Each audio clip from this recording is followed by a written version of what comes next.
the cream of the crop in our first match here. We have Steffen and Cynnoh taking out the Steve and the Isaebelle, respectively here.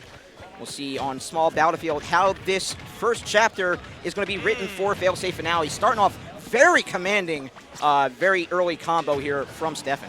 Yeah, consistency with these no combos definitely going to help rack up the damage. And Isaebelle is a light character. She got to be careful on small battlefield. But Cynnoh fighting back, gets the forwarder into that pod. That dash attack is really annoying to deal with. But the up smash going to take that stock already. 50%. It hasn't even been 30 seconds. Absolutely, yeah. That fair and bear are going to be, the trademarks of the Isaebelle Villager toolkit. But really, with all those walls, it can only do so much before Steve can just explosively attack.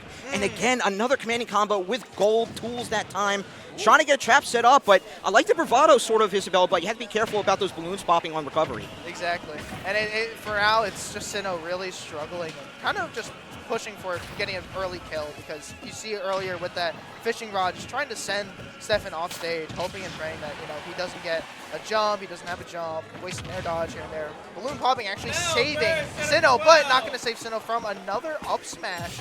So very, very quick stuff from Steffen, just making light work of Cynnoh. Yeah, great job to hook towards the ledge for that recovery, but again, all for naught on main stage instead. And we'll see here a dash attack finally close out the first stock of Steffen here, but again, a veritable Mount Everest to climb, like you said before. But I like the upfront aggression, just getting Steve to not basically set up and just pop shield back and forth instead of the usual defensive option of those walls. And now Isaebelle's starting to go to work. Yeah, but for me, I feel like it's just only a matter of time before Steffen finds that really, really good up tilt and just gets a lot of damage off, because 60% is a lot, especially on last stock. If you're Cynnoh, you have to be careful. 84, that gold-powered minecart, just doing a lot. Yeah, and you got to really think about the X factor and how small really it is for Isaebelle, as the small nature of that is sent microscoping to vanishing as Steffen takes that round one. Again, Isaebelle, when the momentum's not in your corner, they don't have much in their own corner, essentially, to unleash upon their opponent. So they really have to start with that early aggression to have any, even against the Steve, early aggression, very commanding lead is what we need to see from Cynnoh going forward. And it's so easy to say that on paper, because Steve is a very, very defensive player. At least he can play defensively with those balls up. But a thing that I saw earlier in that match was that Cynnoh was able to do up air, and that broke a lot of the blocks really early, landing up air. So maybe Cynnoh can find ways like a nair or something, or even a down tilt, F tilt, just to be able to break the first block on the ground, maybe find some way in. But onto Hollow Bastion, I kind of like the pick from Cynnoh. You were talking about that aggressiveness that you have to see from Cynnoh. And so close quarter stage like Hollow Bastion will be able to help that out. But seems like Steffen is having a field day. Oh my. 65% almost killing. Yeah, again, a master of his realm is in Steve. And right now the choice being from Cynnoh just seemingly being in Steffen's back pocket here.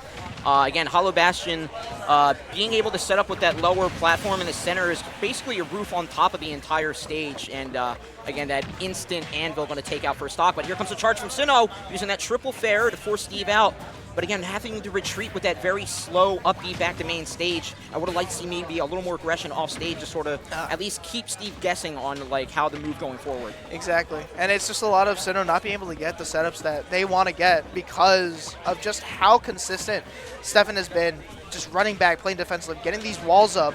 Even if he's not mining, he knows that he has the lead, so there's not a lot of risk to be had. Good up smash from Cynnoh just to get some more damage, maybe kill, but to no avail.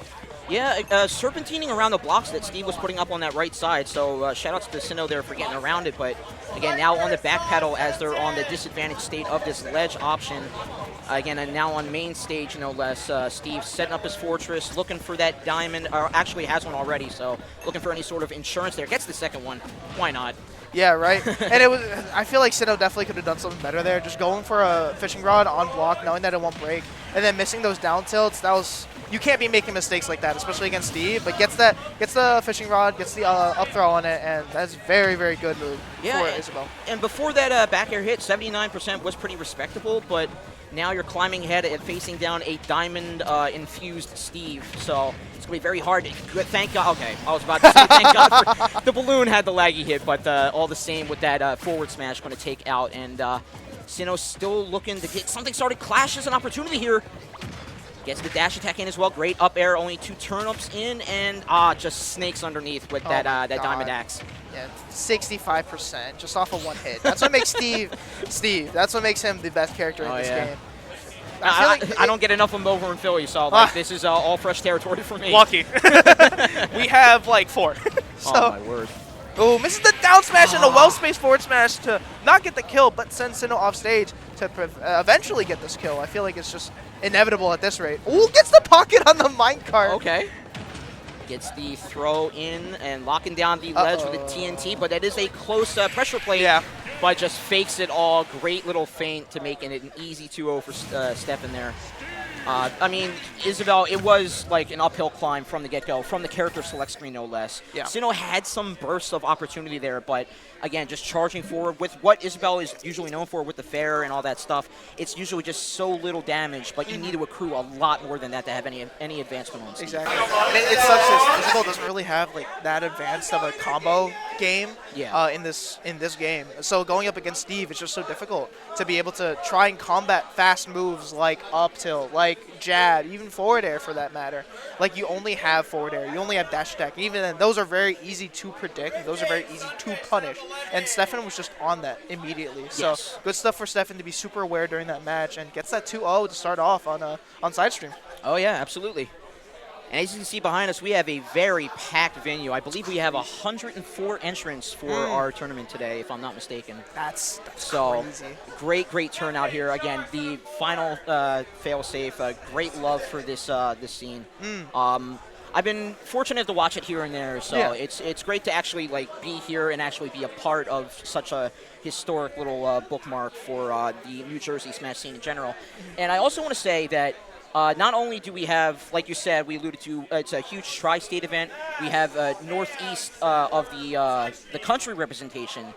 We also have an international player here today, and Kawasi, I believe. Wow. So it's a truly like, because they entered from Japan, it's a truly international event going on for the final Failsafe. Yeah, I know a lot of people have traveled. Matador of MDVA coming up. Very, very good Wario. Can't wait to see him later if he decides to make a run because he's very, very consistent with that too. But yeah, it's just a multitude of different kinds of players from different parts of the world, and that's just so beautiful to see, honestly. Like, to go to Failsafe, I feel like it's just an honor to have international players come by. And they're like, yo, Failsafe's that one tournament I want to go to. So it's kind of crazy. PR team did the work today. Yeah, right? Good stuff. All right. I wonder who we have up next. They're setting up right now, it seems. But, yeah, so far, really, really good gameplay from everyone that we have. Yeah. Solid work so far, and the hit's going to keep on coming here with Thass and Sammm going to be our next players on the docket here. I'll get their stats pulled up just quick, but I think Thass is a Fox, if I may not be forgotten. Thass is indeed a Fox main, yes. There you go. Currently ranked #2 in Central PA. There you go. So huge accolades to him. So he's definitely going to have a target on his back. Oh yeah. Going forward, much like our top probably like 32, I'm going to imagine is a whole host of well-known players. But again, the very surprising thing about this game is like you can have an unknown just come out of nowhere and snag spots from you. And that might be Samm's. Oh no, Sammm is also well-known. My mistake there. He's 4th in Pittsburgh. Wow. And he is an Inkling main. They, them. I apologize for that. They, them coming there for Sammm. Yeah, and a Pennsylvania friendly kill right here. We got 2 PR players too. So why? I'm the Philly first Philly commentator, and it's happening right now in front of my eyes. New Jersey, baby. You get all the breaks here in New Jersey. Yes. But no, it's gonna be fun to see. I mean, Thass, like you said, I've seen his Fox so many times. He's taken so many big names off, and that's gonna be a very, very high octane match. Yeah, I'm not Rob. Oh, Rob is their secondary. Oh, okay. So, feeling here for Inkling versus Rob. I don't know. On paper, it kind of seems like Rob would suffer a little more against the Fox. He's a bigger character. He might fall into the multi-hit fair a lot easier and just lend himself more to that dash attack up smash. It just seems, on paper, what would you think be the advantages of Rob versus the disadvantages of Inkling? I feel like for Rob, it's the fact that Fox has a pretty linear recovery. I mean, of course, Illusion, Fire, Fox is pretty good, but it's stuff that you can be able to catch out with gyro, with lasers. So, and that down air is huge. I was just about to remark on that, yeah. So I feel like that's the advantage that you have against Inkling, but like you mentioned, the disadvantage of just getting hit by that soft nair into the up smash. And 0 to death to start off. I feel like Inkling, a smaller stature, would have a better time, just doesn't have that consistency that Rob does with his combos. So I feel like it's not a bad option for Sammm, but having the Inkling in the back pocket just to swap off if the Rob doesn't do well, it's not a bad option. Absolutely, yeah. The bigger pocket versus the trade-off of the lethal down air just skirts it. It gets a sour spot, but it sour turns sweet. You gotta love that taste, huh? Yep, Sour Patch Kids, baby.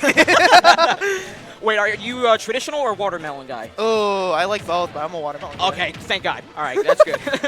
Watermelon is first option. Only right options here, chat. Oh, I'm loving this edge pressure right now from Thass. Just using that nair, a lingering hitbox of it just to catch jumps, just to catch neutral get-ups. So Sammm has to do a lot of more adapting because I feel like Thass just has all these options covered from Sammm. What a dash attack into the back air! That was an insane raw back air. That was so quick. Like, Fox's, were quick, but that was even a fraction of a blink of an eye, and he was able to turn that around. Insane job from Thass, just keeping it respectable 2-1 here, and now playing a little bit of a footsie game, and Sammm here trying to beat him with that nair that's, ever present in their toolkit. Getting something started here, but high recovery catches Sammm a little bit off guard. We'll have to see what the option is going forward for Rob seeking for this kill right now. Gets that forward air drag down. Doesn't opt for the jab lock to potentially get the up smash, but just going to deal more damage. Doesn't have to be risky. Has 2 stocks on deck, so Thass just trying to find this kill. Gets that nair once again. We might see another back air to take the stock. Just keep walling out back air even on shield. Good! What an amazing read! Hey!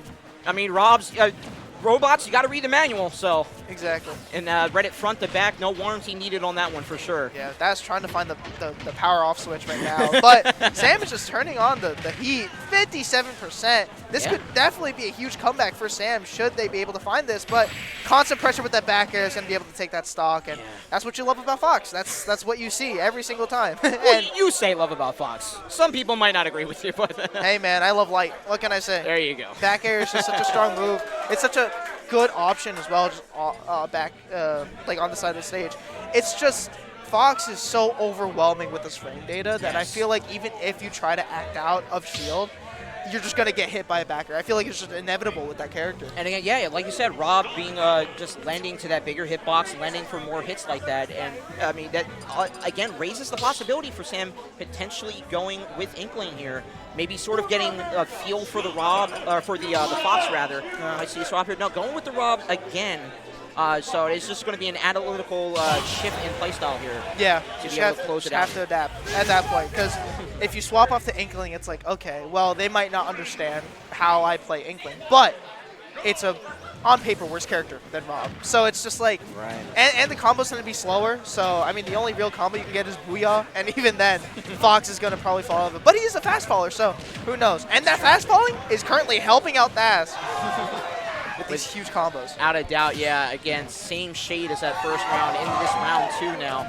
We already have 90 damage tacked on the Rob, and now Sammm starting to make a comeback here, trying to get any sort of footing on main stage, but just it's slipping through the fingers, and Rob doesn't have any fingers to account for, so it's slipping through the claws, actually. And once again, getting that dash attack into that raw back air, I feel like we're going to see that more from Thass later in this bracket, but it's just a glimpse of what we're going to see later. Thass getting that forward air once again. Just really, really good edge guard and ledge pressure overall. Yeah. And just knowing the extent that you can carry out combos is just a sign of a well-practiced Fox. And like Fox having that higher echelon of a skill gap, you can see like when Fox is pressure like that, you know that they're like a really good Fox. So Thass on full display right now, but Sammm betting it all in that multi-hit side B that is usually critical on getting those ledge KOs. But again, Thass able to serpentine around, get stage control themselves. Ooh. And again, just trying to go for that down tilt. So many, I don't want to say telegraphed options, but like the toolkit of Rob is like so well known, especially in the tri-state area. Oh, yeah. If not Philly, because we have a lot of Robs out there. But like Thass just seems more prepared to get a read, if not just identify what Sammm is going to go for in the blink of an eye. Yeah, and I feel like Sammm is just trying a little bit too hard to approach. And so playing footsies, trying to go up close against a character, Trying to go up against Fox is just really, really detrimental because, again, you're a big body character. You're susceptible to a lot of these combos, and Fox is so well known for getting consistent up airs, getting that forward air off as well. It's a multi-hit, so I feel like you're bound to get hit. So I feel like if Sammm played a little bit more patient, maybe we would have seen a different outcome. But what we know now is that Thass is going to move on 2-0, and I believe in stream number 1, I mean, crowd's going crazy. That might be Kasawi versus Mr. Muggs if I am. Make sure you got your multi-streams up, folks. You don't want to miss a second of it, Yeah, the international player right now. You got America currently backing up Mr. Muggs. You'll love to see it. There you go. Yeah, for sure. Again, get up the multi-stream because we're going to have one lickety-split for you in a second here. But, again, right now that Yoshi, the threat of the Yoshis being in the hands of Japan players, I know it all too well from Yoshio from his time here in Philadelphia. Oh, I played him one time. It was so good, dude. Yeah, his first time out in, at the time it was Codename Bears, but he took it to Game 9 Grands for his second in-person event. It was just an insane match. Definitely want to keep an eye out for mainstream as well as side because we're going to get our next set up momentarily. And we have the word in. Mateo and TabSoda will be our next combatants here. So that's going to be Palutena versus Yoshi, respectfully. Mateo, former PR player of New Jersey. TabSoda, really, really good in the collegiate scene as well. So we're going to see very, very nice Yoshi gameplay as well. So, hey. Excellent. Hey, chat, if you love Yoshi, pull up that multi-stream because you're going to see a lot more coming up. This is the tournament for you Yoshi players for sure. And right now, like you said, Yoshi against the Palutena, though, someone that is in the top 5, a lot of PR spots. So really, we're going to look for the speed of Yoshi to sort of counteract what Palutena can do. But, like, is that all that Yoshi can carry forward going against, like, that higher echelon of character? What do you think? I feel like against Palutena, it's just being able to time that double jump armor, like, super well, because neutral air, up air, get beat out by that, sometimes back air as well, and even if it doesn't, go through, it reduces the knockback by a lot. So TabSoda's just got to be a little bit more careful with how he approaches. If he does decide to against Palutena, because Mateo's just super consistent with their combos, gets 3 nairs, gets the triple up air off. Out of shield, he does a lot of down air as well, so maybe if TabSoda is careful, he's able to catch it out. But remember that Yoshi can't be shield poke because, the egg, right? Exactly. So that's something that Mateo has to be a little bit more careful about. Can't really be trying to poke. Just has to space those down airs, maybe forward airs a little bit better on shield. And that really seems like a conflict of having a grounded game versus an aerial game. So we'll see if Mateo is going to be forced into the air by TabSoda and have to play that more aerial game, where he'll find his advantage. Essentially. Going off the PS2. Yes. Classic. Hey, I'm all too familiar with this one, buddy. Yo. Adventure Bears, this is run PS2 where we cycle with the finger, and we know to go PS2. Yeah, there's that double jump armor coming in clutch, getting out of that up air. So TabSoda's, we're going to see that a lot more. We're going to see a lot of reliance on that. Gets a landing nair, but doesn't get much out of it. I mean, Yoshi's combo game is, even though really simple, just does so much damage. Good back air. Yeah, the back air attempt from TabSoda there was just cut out by that nair, like you said. But a landing nair was able to cut out of any of Mateo's edge guard attempts there. And now starting to gain some traction right now is TabSoda, looking to get a little bit more damage tacked on because that it is about 50% skill gap or damage gap going even further now, and catching with the jump in with that ever-present up air. The Wings of the Goddess on full display, taking out that first stock. Yeah. Result of the first match is 2-1 Kasawi, so very good stuff. But back to this match, yeah, Mateo's just doing well. I mean, the thing that Mateo does very well, and I've watched him so much, is that when he has the lead in this position, he doesn't start approaching. He plays back. He waits for his opponent to approach, and you can kind of see that right now. He's kind of just waiting for that slight second that TabSoda moves forward, gets that forward air. It's very beautiful stuff from Mateo. And the just the composure, honestly, of him, to be able to just sit back, not approach, and be like, hey, if he decides to come in, that's fine. I have my combos, and it's just lights out. Yeah, Yoshi is a very energetic and frenetic character, so if you just let them cool down on their own, it's like a child once they've had that piece of candy. Right. Let them alone after a while to be good for a couple hours, and then you put them to bed after like 6 o'clock or something. And the Yoshi bomb going to take that stock.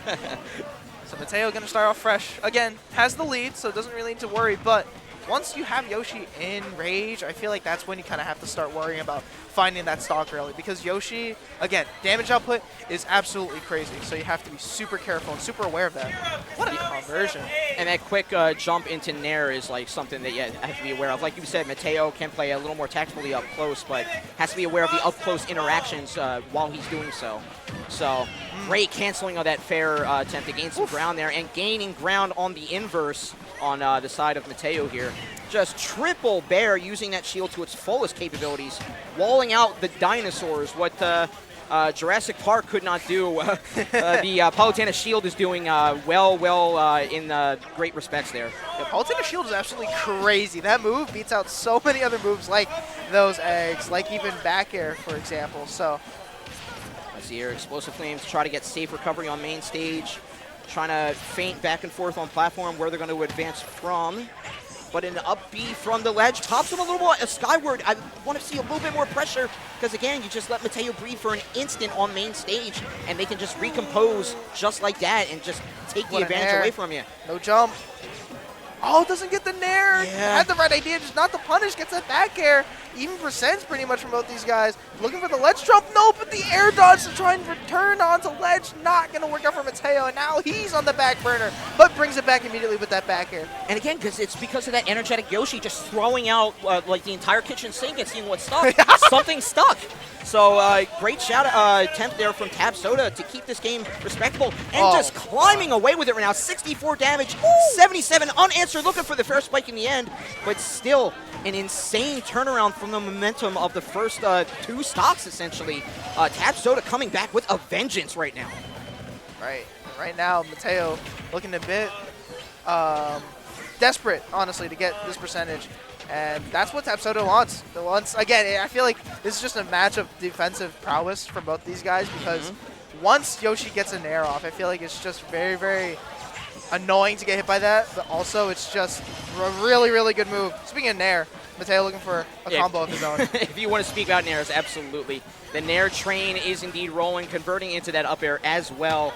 Mateo starting to get some footholds on this sheer cliff of taking down TabSoda. Found momentum, but like Jurassic Park, we were fools to think we could control the dinosaurs. TabSoda came back, and much like Jeff Goldblum tried to warn us, they came back and took the island in the end. TabSoda with a very impressive chalk mark against Mateo, one of our higher echelon players today. Seeded number 9, as you can see there on the main screen. So huge, huge little bookmark they can put in their books. We'll see if Mateo has enough steam as we get the sweat and recollection there. And Palutena going forward as well. Again, Mateo will have to adapt. And with Palutena, like, is there enough room for adaptation with a somewhat linear style of at least combo game that Palutena has? I feel like there definitely is, and now we're on Town and City, so the side blast zones are going to play a big part in how small they are. Right. So horizontal gameplay is going to be very important, and Yoshi has that. So you have to be super careful with the options that TabSoda goes for, because keeping in mind that double jump armor is going to be so annoying to deal with, I think that's just going to haunt Mateo. Gets that backer into that explosive flame. Good conversion from Mateo, but we're going to have to see a little bit more, because I feel like what Mateo's doing, it's good, it's just not enough. Yeah, the no-tech check is left wanting for sure, especially with this platforms away. Nowhere for Palutena to escape from, with TabSoda, again, taking charge of this state of the stage. And now Mateo just swings it back in his corner. But an air dodge out yet again, almost spelling death another instant. But again, TabSoda now has control of that. Mateo has to be much more cautionary about those air dodges. Definitely. Good recovery from TabSoda, not even just going on the ledge, just trying to go up high, trying to fake out Mateo, and it's working, because now Mateo's on the side of the stage, gets hit by the up air, gonna drag down. What a pivot grab from Mateo into the back air. Not gonna take that stock just yet, but very, very close. Yeah. Good up air. Wow, yeah, Mateo surviving from an up air attempt from TabSoda thanks to that Town and City pick, but then Mateo proving the benefit of it before a quick turnaround of that 2-2, and on fresh stocks, TabSoda keeping it on the level here, but Mateo, now with the absence of platforms, finally has one in his back pocket, charging forward, 43 damage off of a little string, trying to cut through, but that nair of all things cannot be beaten, says TabSoda.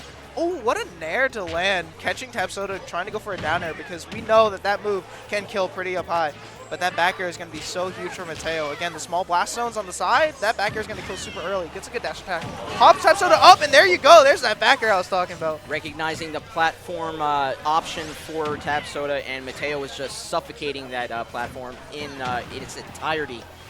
And now, wow, I mean, you saw the charge up of either fair or forward smash. You couldn't tell, but Yoshi was reeling his head, but getting cut short with that explosive flame. And still on the charge, the flames are not dying down for Mateo right now. And I think Mateo understands that his gameplay of just sitting back while he has the lead isn't working. So now he's trying to up the pressure. Oh, able to come back, doesn't get a punish off of that. What a nair. Trying to go for the backer, doesn't. I think he just wants to rack up the damage. Gets that air dodge read with the F tilt. The explosive flight catches from the up B attempt, and Mateo gonna get a 2-stock, and what a momentum shift from Mateo right there. Yeah, I mean, shout out to Mateo for giving himself the opportunity, but as you see here, the platform, the stage hit rather, from that egg lended for Mateo to get back. Grab attempt, back throw was the option there, but it didn't come out, and then he found the opportunity to force out with that tilt. Explosive flame the wall yet again, and maybe a questionable DI situation for TabSoda in the end gives Mateo the 3-option swing here going into that game 3. We'll see if Mateo has enough fortitude as we get the color swap from TabSoda. New dinosaur in the ranks here. And we'll see if it goes forward. Yeah, so, like you said, going from one Animal Crossing stage to the next in Smashville here. Yeah, and I think I understand the reasoning behind this is that TabSoda kind of just wants to get in Mateo's face and get that nair off, get these back airs off, get those combos off because of that middle platform and how good it is to be able to convert into up air. So I get the idea from TabSoda, but it's just not putting it into fruition right now. Yeah, just getting completely answered in every respect. Mateo has the entire cheat sheet book in his back pocket, looking for the he gravitated underneath platform, so it made TabSoda think he could land on platform. Then he snaked with the, or shark rather, with the up air. And a back throw finally coming out. Should have seen it in that last round, but from one round to another, Mateo still cleaning up at least first stock here. Good double up air. Gets that landing there. Tries to go for the forward smash. You can see the gear shifting in TabSoda's gameplay. It's just, might be getting stuck by Mateo right now. And a quick retreat because he knows that nair option just got snuffed out. And that's the quickest option for Yoshi, so he had to reset fully on the opposite side of the stage. Trying to get something started while Mateo was on platform, but great retreat away. And again, Explosive Flame might not be hitting, but it's still having Yoshi serpentine around. Okay. Wow, nice. I mean, TabSoda is well practiced, so he knows for sure, but he had me gasping for a second there. Yeah. But back to what you're saying of just the conditioning from Mateo, right, with that Explosive Flame. And just in general, just sharking back and forth, just foxtrotting even to catch a roll, catch an air dodge and whatnot. That's what's been helping out Mateo. You can see right there, right, that backer trying to catch out the air dodge but missing. And the dash attack actually killing some Mateo going into last stock with 3 stocks on hand. So, I mean, TabSoda's got to up the ante right now. I mean, gods and giving themselves every single benefit they can. It's, you know, peanut butter and jelly. Like, they write the script that history books are written on, essentially. Gods were like, I made dinosaurs. You're right. Absolutely. What is this abomination? we don't teach this. I must destroy my own creation. Tear rolls down their What cheek. a parry! To be able to get that dash attack as well to punish that end lag on Yoshi Bomb, nice stuff. And the double jump working out for TabSoda, because otherwise that was a back air ready and waiting, converting with the up air, keeping it somewhat respectable with a 2-1. But again, if not Mount Everest, now probably Kilimanjaro that he has to climb right now. True. Maybe Mount St. Helen when it was active. That's even more dangerous. I don't want to, I don't want to think about that. Don't give me that for anybody. No, sir. Yeah. All right. Oh, gets the red hit with the up smash. Just didn't get the strong hit off of it, but at least get some more damage off. I think that's what Mateo just wants. Hopping away again, Explosive Flame, making him expend that invuln jump option. And again, snapping too, just a little bit of a stall on the snap ledge. Back throw will cinch it. Oh, what a tomahawk, but I think it was because TabSoda jumped that shifted the hitbox of Yoshi. Oh, and wow. so he just gets sent into the blast zone. So really good DI, was able to survive that, but it's just Yoshi being a little bit too fat and dying right there. But Mateo making a comeback from game number 1, so fair play to Mateo to be able to recollect himself, make the right adaptions, because we saw in that second game, right, when he started to just get in, even when he had the lead, it just caught TabSoda off guard, and he was like, oh, wait, why is he going in when he has a stock? So very, very good stuff to Mateo, kind of showing why he was PR and why he still has that in his back pocket. Absolutely, yeah. Force to be reckoned with. Again, like the multitude of players that we have on the higher echelon. Again, someone that's going to be very formidable going forward. And still, I mean, from one stream to the next, we're going to have the hits keep rolling out for you guys. Yep. As we get our next one set up. Be sure to check out both VGBC streams. Number 1 and number 2, we got advanced from 3 to 2 as a last call here. Yeah. So definite props to VGBC, not only for, again, hosting just the toppest of tiers of events all throughout the world, essentially. But for hitting that mark again and again. And speaking of hitting the mark, if you guys want to keep seeing that mark hit, make sure to help out VGBC with a couple of these little emotes that we're going to see in a second here. Yep. Again, these are just the most well-known little icons that you see in Twitch chats. So applicable. You don't even have to expend words on these. You want to get them if you're a Smash fan, if you enjoy Twitch Smash streams. $4.99 a month. How much easier could it get? Or, as you see on the bottom there, free with the Twitch Prime subscription. We all know you got Amazon Prime out there. Who doesn't nowadays? Yeah. Send it out to VGBC.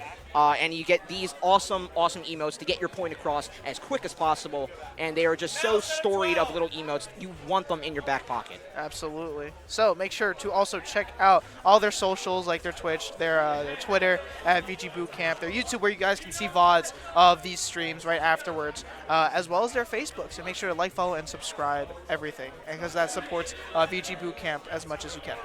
Absolutely, yeah. Love to see that work out. And speaking of which, Sebastiano Films is going to be the video production manager here today. So definitely give a shout out to them. And if you want to host a little event for yourself, give a call out to them. There are names out there for you. As you can see, live events, which, I mean, I don't think you can get more live than this. It's animated out here right now.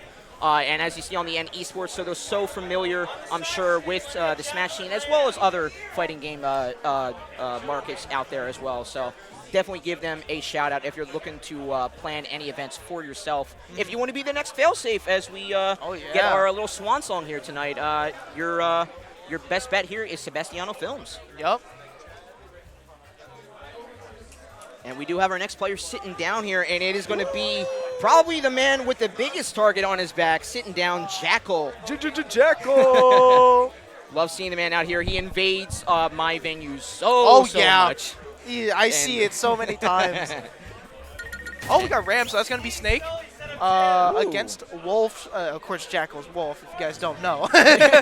But it's going to be interesting. Wolf versus Snake. I mean, how do you feel about that mini-boss? Wolf against Snake, there's going to be a lot of early interruptions because of that instant frame grenade. Right. So, like, Wolf, he is, he does have sort of combo game, but it's not as carried out as other, like, space animals, if not other characters. But it could interrupt a lot of Jakal's momentum going forward. But the main thing about Jakal is he's a very patient Wolf. He can wait for what is essentially in-game time as, like, a couple years and then move in. As I commentate Adventure Bears when he's on stream, I say he's akin to a wolf with his back to his a corner. He can just bide his time, baring his teeth, and just wait an eternity for him to strike and get that jugular nearly every time. Yeah. So do not count him out just because of, again, another top 3, top 5 PR player and a lot of players' respect for Snake. Do not count Jakal out just because the on-paper matchup says Snake might take this away. Yeah. So for Ram, I feel like it's just going to be a lot of being able to punish. I feel like the space animals, they tend to have very, very linear recoveries. So very, very easy to punish. And there is no better character to punish that than Snake with Nikita. Because, gosh, that move is so obnoxious, but it just does the trick every time. Not to mention the mortar of up smash to be able to ledge trap. So Ram, you also got to play patient if you're Ram. So it is going to be a game of inches here in the truest respect as we have it rolling out to PS2 yet again. As we have Jakal facing down Ram, and early on, again, these early interactions, and again, the quick breakout, as I said. But again, now we have Ram being the most hurt out of the early interactions, and when you have Jakal, you just hand him the early momentum. That's something that is, like, you're already looking at possibility game 2 because the momentum very rarely swings out of his corner. Exactly. The thing that I really like from Ram so far is that he's a pretty aggressive snake. Right off the bat, just started running in, getting dash attacks off. Good jab, just setting up the grenades once again, but doesn't get the tech and unfortunately gets exploded on himself. But again, yeah, not a lot of projectiles coming out from Ram, only when he's in disadvantage. Woo! C4 into up air and it killed? Yeah, I was going to say he has that hammer space full of options there, but I was going to highlight the CQC. You saw both elements on full display there. And again, if a snake has full awareness of where that C4 is, that's just a trademark of a very well-practiced snake. So Ram right now taking Jakal a little bit on task here, even though they're within a breath in terms of damage here. Ram just seems all the more ready to take Jakal to task. Yeah, definitely. And I feel like C4 also is kind of just a double-edged blade, because while you as a snake have very good awareness of it, your opponent now is super scared of C4. It's just like, okay, it's there, but is not aware of Nikita, not aware of grenades, or even a snake approaching, trying to read that roll from Jakal, but to no avail. Once again, tries to go for the jab into the grab. Good tech chase. Yeah, misses the jab reset option there, but still picks up the dash attack in the end. And still, even when he was on the back pedal of that ledge, able to scoop up with that smash attack and still claim stock. And very surprisingly, Ram now on the back pedal. Nikita going to snake through it with that blinking and miss it of the options that he has of that side B. But still has to get back to main stage to sort of have any sort of extra credit opportunity. Just quick dunk of that laser, I love that. Yeah. But again, Ram starting to give Jakal main stage control. That's something you don't want to do going forward. Yeah, once you allow a player like Jakal to just dictate the tempo of this game, it's so hard to come back, and you can see it right now. Not even getting all those down airs. Ram trying to go for a back air, goes for the side B to kill. No! The Cypher actually coming in clutch for Ram, gets that back air. Not going to kill just yet, but the Nikita not going to be able to get that kill. Absolutely, yeah. But you're essentially seeing the side B being the answer to Nikita every time. So if Ram can pick up on that, at least, okay, still surviving. I was about to say going forward, but if he can survive one more stock here, he could get, never mind. Good up tilt. Commentator's curse coming out. That's just a very good sharking tool for Wolf. If up air already wasn't a very, very good sharking tool, up tilt will be that move. But Ram started off super well. It's just he tried to combat Jakal in shield, and so just got hit with a lot of up smashes. You can't really contest a character like Wolf in shield because they have Nair, they have up smash, and Jakal is just on that immediately. The reaction time from Jakal is absolutely crazy. Exactly, and I think it was because Jakal locked down the platforms in those last moments of that round one, because Ram was looking any sort of way to retreat off of the extreme left and right ledges, and Jakal just had command of platform, and on PS2 that cuts off a whole lot, because you get the middle stages, and if your opponent's reeling and get back on main stage, essentially they're trying to get away from platform so quickly that platform is a non-existent factor. Yeah. So shout out to Jakal for picking up on the just the platform coverage, no less. To claim it out, just missing the grenade launcher smash attack. But Ram still controlling and locking down main stage here. But a little bit of a rotation in the skies gives Jakal the advantage now. C4 landing, I do like that the grenade and C4 landing could trip up Jakal going forward. Dash attack finally coming in for Ram here. Now finally having the advantage going forward, but at 36 rather. It is a matter of time before Jakal finds that moment and strikes with that jugular hit. Yeah. If I'm Ram, right, I kind of just want to sit back and just throw out these bombs, these grenades, maybe get a back air to catch Jakal approaching, but trying to get that down B off, that reflect.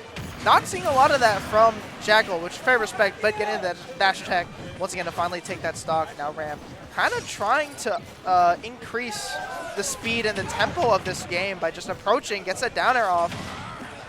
Able to shark through with the up B, finally getting a little bit of a trade-off with that side B option that he was resorting to a whole lot. But again, Ram didn't show any heat at that time. He's really favoring those grenades right now, but the might of the U.S. military might not be able to save him right now.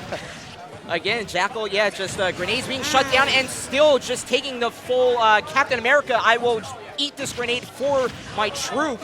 And Jakal cleaning through that grenade blast and getting the now 2-1 advantage up on Ram here. No, you had the read. Right. Yeah, the up tilt just missing the mark, and that is so unfortunate. What a read. Full coverage with that down smash, getting the roll backward. And now just reflecting. We finally see, of all things, Reflector come out in this match, but Ram able to keep it respectable here. Final stocks, but 64 damage. He needs a lot of unanswered credit here for himself. But he's just misreading where Jakal is right now, and Jakal taking full opportunity of that misread. Yeah, and now here comes the struggles with Snake, is that even though he has some good approaching options like dash attack, or even, I think that's it, really. It's just dash attack to be able to approach. Good F tilt just to do a little bit more damage, but when you try to run in, you don't have a lot of options. Gets the C4, 51%. It's still possible for Ram. You just have to be super composed, but when you go for a dash attack on shield like that, you kind of just gift Jakal that stock. You've seen that 3 times so far in that set, was just dash attack coming out from Ram and then being punished immediately by Jakal. I mean, he's just on that. I mean, you said it was part of their toolkit, so like, what other options did they have? Right, Unfortunately, exactly. But like, still, it's what Snakes rely on most of the time, and their options may not be like a whole linear when they're in the skies, but on the ground, much akin to Fox, maybe dash attack does a whole lot for them. So like, it's unfortunate telegraphing, but telegraphing nonetheless. And Jakal again able to eat that one up, lickety split, and advancing on to the next round for him there. Yeah, and it was really just being able to keep Ram in neutral, because Snake can realistically only play neutral and advantage. Disadvantage is really tough because Snake doesn't have a lot of good landing options, which can be combated with up air, especially from Wolf. That up air is absolutely crazy to juggle, to deal a lot of damage. Yeah. And so Jakal was just kind of waiting to pop up Ram anytime that he could, and so got so much damage off of that. Got forward airs, got back airs, you name it. Not even Cypher could save Snake, and it was really just a matter of military weaponry versus space weaponry. I mean, it's past versus future, essentially. Exactly. Yeah, the future has the leg up, unfortunately. Yeah. But is the future going to hold Jakal as the winner of the finale of Failsafe? Or will someone decide to make an upset? We haven't seen that so far. Honestly, everybody that has been projected to win has won. And some of them have been scrappy, but we're seeing consistency so far with the seeding. So fair play to the TOs for getting that pretty much right every single time. Yeah. And it might not happen in the early stages, but like high player fatigue does actually happen. You see a lot of players even sometimes drop out of tournaments just because they're not feeling it down the line. But I mean, it's Failsafe finale. You got to stick it out to the end. Yeah. And like, if you're feeling fatigued on that, you need either replenish or you're getting burnt out by the wayside. So it could happen here. You guys need to stay tuned to find out, because we are going to have just, again, high-octane matches coming at you. Huge New Jersey representation, but like I said before, international scene for you guys for the final chapter of this event. And again, hopefully we get some a little sprinkling of Philly here, maybe some MDVA, maybe some, you know, I want a little amuse-bouche. A little platter for you guys going forward here. Give you a whole assortment of tastes. Yeah, true. It's like a cheese platter. Oh yeah, the charcuterie out there. Charcuterie board of just absolute talent. I mean, we saw glimpses of PA, we saw New Jersey, but yeah, no, if we can get like, you know, someone from like Matador, like I was talking about earlier, or other players coming down for our stream, that'd be very, very nice. You saw the course in VGC Bootcamp 1. So again, guys, make sure you have that multi-stream up. It supports VGC Bootcamp, their streams, gets them a little bit of money to be able to gift us all of these different tournaments, which, speaking of gifting us, Mr. Player 4 there. Reggie, what a guy. But back to what I was saying, GameQ Lounge being able to gift us PCs for VGC Bootcamp 1. So shout outs to them, and I believe they do have a tournament coming up in Stroudsburg, PA. There you go. More Than Friendlies, Tuesday, July 23rd. If you guys don't have any plans, it's summer, you know, come out to Philadelphia, Stroudsburg. It's going to be absolute vibes. More Than Friendlies, 200, by the way. I was going to say, it's a lot more than Friendlies because of that 200 on the back there, for sure. You're not going to want to miss it. A whole lot of PA players. I know Beast. We got Citadel, who's out there. We got Quack, who's been making a name for himself with the solo Diddy Kong. If you need some practice on Diddy Kongs, just say in New Jersey. You know, might be putting that one out there. But you're not going to want to miss it, whether you can go in person or watch it on stream there. All the information is on start.gg/MTF200. You're not going to want to miss it July 23rd as we have our next combatants lining up for us here. Who do we have on the docket? All right, we're going to check in a bit. We're going to find out soon. But no, that looks like a very, very beautiful venue. So you guys definitely don't want to miss out on weather friendlies. All right, Syrup is the first name that we have coming in. Of course, Steve, Ness. You know, it's just a matter of which one it is. Oh, Joy is crazy. Something that I don't get to experience in Philadelphia, whether you like that or not, that's up to you. But a lot of people saying that we need Steve practice out there. So I kind of agree. I'm not gonna lie. It's like if you don't play against that character enough, it's like and you lose, it's just that's kind of on you. But nonetheless, I mean the different variety from Syrup to have Ness, which put him on the map, by the way. It's not the Steve that did it. It's the Ness. The fact that he has a Ness that can combat with some of the best players in the world, and a Steve, which, I mean, it's Steve, so, like, why not? True. It's funny, because the reason that Syrup picked up Steve was because he was getting bored of Ness. What? Oh, okay. So that connect those dots for me, good sir. Hey, man. A here, B here. Like it's not on screen, but like it's not about the destination. It's about the journey. And for Syrup, it is about. That's a long journey. I'm about this. You saw my hands. You saw my hands go out there. That's a long journey. But the competitor is going to be Corrin in Leolee there. So very ill-seen character, so it might trip up some of the more regularly seen playstyles that the Steve is showcased to be put out there. So yeah, we could see how more well-practiced the Corrin is against the Steve, or maybe Syrup will be struggling here. Yeah. My whole thing with this is that in New Jersey, we have a very, very solid Corrin in Haven, former PR as well. So I feel like Syrup has a good amount of experience of that. Not only does he have experience in New Jersey, he has experience out of region because he's played against players like Shattuck, right? So, of course. And maybe even Neo. Of course, I believe it was Cirque 3 where he had that top 8 run, even with his Ness. So he has experience with Corrin, and I feel like Lonely is going to have a very hard time having to deal with Syrup Steve, or even Ness for that matter. Okay.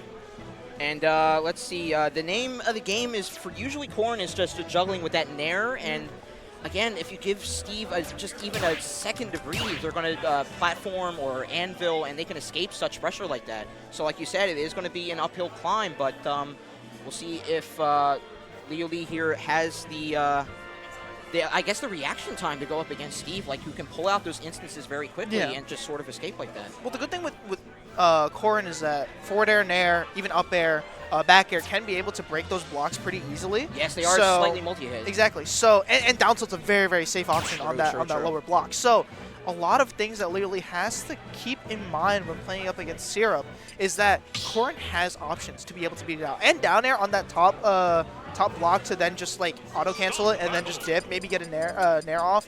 Again, a lot of different things that Leolee has to keep in mind. But when you flood your brain with all those thoughts, you kind of get hit by another thing like a truck. So a lot of awareness has to come out for Leolee, and I can't wait to see how this goes out because we're going on Battlefield. That's crazy. Yeah, I mean, sort of giving them pseudo-try platforms, even with the platforms they don't set up themselves here. Syrup, I guess, had the final say in the stage pick here. But right now, Leolee, using that full wingspan of that back air to sort of keep Syrup on that right side and at least keep Syrup guessing, at least on first interactions, how they're going to get advantage state moving in. And right now, again, that Nair finding its mark a lot more than not, and Leolee has the advantage, at least for the first interactions. We'll see if they can climb into, looking for the pin there, but looking for the KO off that respect. We'll see if Leolee has the advantage. Yeah, and I'm loving this movement right now from Leolee. Oh my god, just sharking under those platforms, waiting for Syrup to just try and make an option to land, because up air beats out anvil. That's going to be tough for Syrup, but damage won't be the problem for Syrup as he's currently backing it up. And we are on even percentages, which is absolutely crazy. No slimmer of margins at there, but now it was just catapulted away with that TNT blast. Good response with the jumping there, though. Nice. Again, got a shield, just a little hesitation, not knowing when that TNT will burst, but Now, because of that, Syrup had the advantage, but a quick pin, not getting the swing after the fact. But Leolee, like, able to snatch away the advantage from Syrup very, very efficiently. Even though that stock finally went the way of Syrup, Leolee is able to snatch away the advantage from Syrup very efficiently. But at least these the first stocks here. Yeah, right now Syrup does have gold tools, so if he's able to use this perfectly, he's fine, but gets hit by that neutral B. Take a picture. It'll. Oh wait, you're actually taking a picture. Okay. That's crazy. All right, so back to square one for both these guys, albeit 2 stocks, but I think this is a dub for Leolee so far. Just really, really good gameplay. Of course, Syrup finding that huge percentage, 56%, but it's nothing that Leolee can't make back. Without a doubt, yeah. Like you said, just the Nair trait going to come out one way or another in this whole set. But again, Nair proving so effective. And now, again, just naming the game. Like, it's been a slow approach, at least for the round 1, but now Leolee is just walling off a sort of a resource gathering for Syrup, and that's the name of the game for Steve's going forward. He has to pay attention to Leolee, even if recovering, if not coming back from disadvantage off of stage. Oh, Leolee going so deep for that edge guard. No, but gets hit by that down throw. Not going to kill just yet, but puts him in disadvantage. Once again, gets hit by that dash attack. Now, if I'm Syrup, I just got to mine as much as I can. Gets that gold. That's going to be huge for Syrup. Should he be able to survive the stock, maybe even take it off. But Leolee, doesn't get that back air. Syrup answering with a back air of his own and already replenishes his materials. Yeah, but much like you said with our first casted round, like once you have a Steve that has to respect their opponent that's so close up, they don't have as much time to occupy with mining. And Leolee is just playing this so beautifully, playing it as best they can on paper, but that paper is being burnt away by the liquid hot magma that is Syrup's up smash, taking that round 1. And it wasn't even the strong hit of Anvil, too. It was the weak hit into the up smash. So once again, awareness from Syrup, just being like, oh, that happened. Boom, magma block. So, I mean, Leolee with such a valiant effort in that first game, but Syrup showing, once again, why Steve is so good, but his consistency. He brought Leolee from 0 to 78 in like 5 moves. And that's just the beauty of Diamond, right? The beauty, or, you know, the double-edged sword, as it were. Exactly, yeah. And double-edged sword it is. That sword is crazy strong. All right, Town and City. Interesting counter pitch. Again, the horizontalness of this stage maybe will help out Leolee, but only a matter of time. We can only see for ourselves. Right, and I want to say early on that Leolee was finding a lot more, at least purchase of hits with things like back air and forward air. So that carries out to the left and right sides of the stage, where I think Syrup was on the disadvantage the most. So I guess it goes hand in hand with Town and City right now, but sneaking through, and again, every single hit of that up B is worth it. Thank you, Sakurai, says Leolee, for every single hitbox that came out. It tackled every single thing it needed to with the gauntlet that the Corrin had to go through to get back the ledge. Right. It's a maze. Honestly, it's an obstacle course for and he anyone. Said, I am Perseus. I will conquer that maze. That's a little high tier. Know your Greek mythology, people. Yeah, absolutely. All right, gets the gold out. It's going to help with the speed of what moves come out. Gets it down, though. Not going to kill just yet, but setting up these blocks once again. What do you get off of it? Gets that down air, gets the anvil. Yeah. Uh-oh, the berry. Goes deep, doesn't get the kill, doesn't get the pickaxe, but reads that roll with the forward smash, and 66% only on his name to start off the second stock.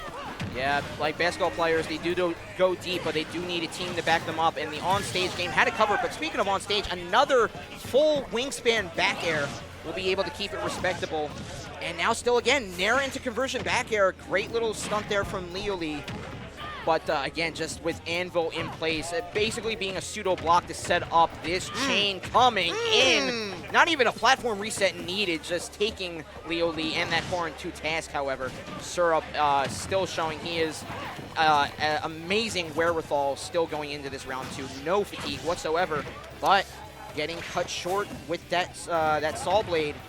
Leolee again, Diamond on full display yet again, my word. Yeah, and I feel like Leolee's trying to be a little bit too creative with his combos because, oh my god, 81%. Yeah, like knowing that like you're setting up your opponent into the cross-up and getting the correct hit in there as the burn comes in with the flint and steel, setting up the house, fortifying it, and keeping his hopes for winner side advancement safe That is a solidly built house. Galvanized square steel, There people. you go.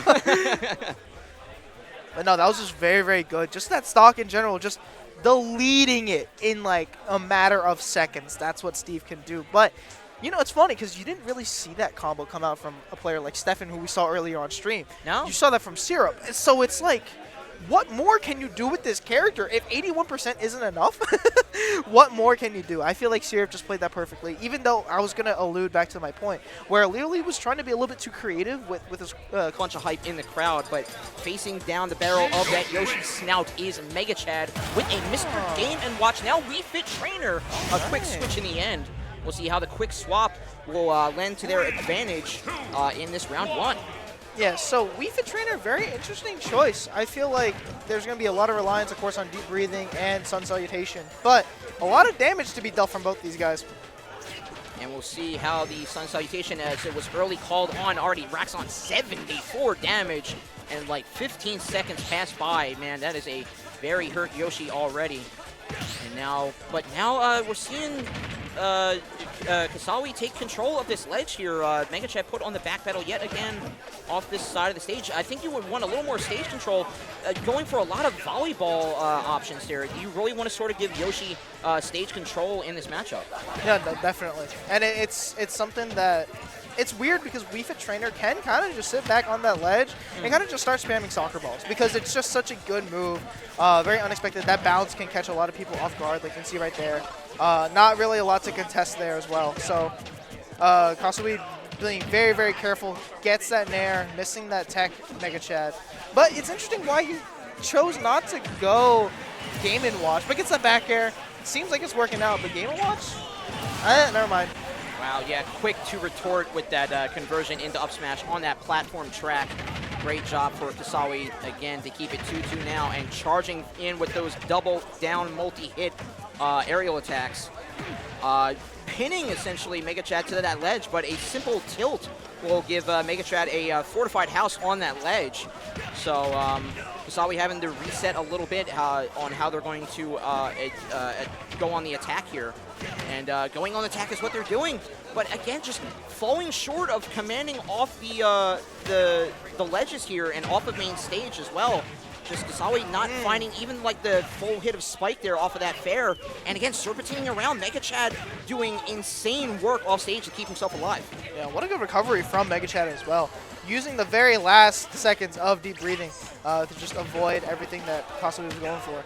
Gets hit by the egg, but not going to get hit by that forward air. You can see that Kasawi is really struggling to find this finishing touch off of Mega Chad, especially off stage, where we know Yoshi for getting back airs, for getting nairs, even forward airs off stage. And Kasawi's just been struggling to find that. Fair props to Mega Chad for, you know, preventing any sort of opening for Kasawi.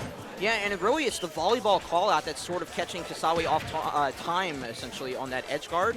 But really, when they're calling out volleyball, they're still somewhat vulnerable, so you want to keep moving outward, but Kasawi seems to be reeling back whenever it's called out, so that's why right now we do see Kasawi with the advantage, but with a deep breathing Wii Fit Trainer in your opposing player here, you have to wonder just a matter of time when the stop will go, and there it will go indeed. Great little track off that roll, get up off ledge, and keeping it 1-1. Mega Chad still in this fight. Slowly but surely, we're going to see a lot more come out going for that forward air. So risky off that ledge. And again, a couple of air dodges keeping us with bated breath here. All right, good F-tilts from Mega Chad. Just keep on pushing Kasawi back. I feel like that's what Mega Chad's been trying to achieve this entire time, is just keep Kasawi at bay. But again, Kasawi just trying to get in as much as possible. Super aggressive Yoshi gameplay overall. Right, and sort of now the state of the game is dictating that Kasawi stays on stage and not sort of pressure off Mega Chad off stage. But really, that's just been Mega Chad's tone for this entire set, and now he has found new real estate. He's looking to expand his horizons, open up his portfolio. And we'll see if he can take control. No! No, you're alive! I was going to say last minute buyout, no, but it is still on the market. Wouldn't it be? Gets hit by that nair. No deep breathing, so Mega Chad might be struggling to kill. Gotta come back on the stage and gets hit by that nair. Yes, great track Sun with that nair. Salutation! Cutting off the egg throw as well with that sun out. And again, volleyball finally getting a little bit of a hedge. What a back air! Back air will take it. of his teeth claim with that back air. Wii Fit being the more able-bodied of the. Yoshi's pretty athletic, but you know, we have the higher grade teacher of the calisthenics here in Wii Fit trainer carrying Mega Chat to that victory in that round 1. Yeah. Great back air to close out. And again, it's because of that feint of the volleyball, like sort of keeping, again, the state of the game sort of dictated that Kasawi stay on stage, but it was ever present throughout that round. Kasawi, when he saw either volleyball out or when it was opportunity for Mega Chat to pull it out, Kasawi didn't answer. I think if Kasawi gets a little more aggressive off stage, we could see ebbs and flows back into Kasawi's corner. Yeah, but I feel like that's the thing with the soccer ball or the volleyball rather. It's just the fear factor that it sets into his opponent is just. It's concerning sometimes because like you think you can contest it with like a forward tilt and then it just hits you. It's just like, ah, dang it. But the thing that Yoshi has though is that lingering nair. Right. Like, you have an answer for a multi-hit that's so lengthy and could hit both volleyball and Wii Fit trainer. I mean, if you preserve your double jump, I think it's an option you have to take at some point. Yeah. I mean, he's been relying a lot on forward air to be able to get edge guards off. Not even on ledge to 2-frame. So honestly, a lot of things to consider for Kasawi. Right now, Mega Chat kind of just running away with this percentage. Very, very good lead, and also banger song. I just want to mention that. Just playing right now. I love Mega Man music. Oh yeah, I'm helping a tournament get some Mega Man aesthetics into their stream, so I'm looking into the Mega Man music there as well. But yeah, hopefully keeping Kasawi's hopes alive here, rocking out to the Mega Man music. We'll see if the Maverick Hunter taking down Dr. Wily.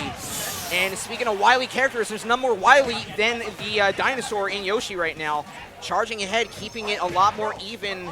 Is 112 to 116, now 132 again. Sun Salutation, just getting a little more hedge bets here. Yeah. And with a deep breathing in combo, but again, off stage with the Wii Fit. I think if you drop down and use that double jump nair to get back, I think you can pressure Mega Chat a lot more than Kasawi's been doing. Yeah, I think my issue, good back here, not going to kill him. I think my issue with Kasawi and how he's been playing is, good forward air, finally getting the edge guard that he was looking for. But when he sees Mega Chat just kind of sit back and just charge up Sun Salutation or even deep breathing, he loves to jump. And that's something that Mega Chat has been catching out almost every single time. And if he jumps and, you know, he's trying to mix up, he goes for an air dodge. And again, Mega Chat just on that immediately. So maybe a little bit of an adjustment from Kasawi to come up should he be able to maintain the stock and just get a little bit more damage off of Mega Chat. But right now, Mega Chat is holding on for dear life. Unfortunately, going to fold there, gets hit by that back air. But only 7%, so nothing to worry about. But when you slowly get up to that 30% mark, the 40% mark, it starts to get a little bit more concerning. Nah, but right now he's staring down a 196 Yoshi, and every extra credit point will help out Kasawi here. And now with a charging forward 1-2 jab into an egg lay, finally gets the back throw, but 38, you know, sort of can be shrugged off, especially with the heal factor of the deep breathing. But that, again, Kasawi recognizing he had to apply the advantage a lot more quickly, and it is working out in spades for him right now. Yeah, now that he understands that Mega Chat needs to approach to be able to do damage, now you're playing the way that Kasawi wants you to play. And it's just, it's going to be a struggle. Gets the Sun Salutation off. 50%, I mean, again, like you talked about, 37%, kind of shrugged off immediately by Mega Chat. We'll see here how he lands for platform, goes for the fair, and again, the volleyball expended now. You need to press your advantage a little bit more. All right, but he gets up with the attempt at a grab, but Yoshi counteracts with that tether grab, is going to take a higher command there. Yeah. The thing that Mega Chat's doing a lot off stage is that when he's recovering, you can see that he's going for that side B. A little jump and then that low side B.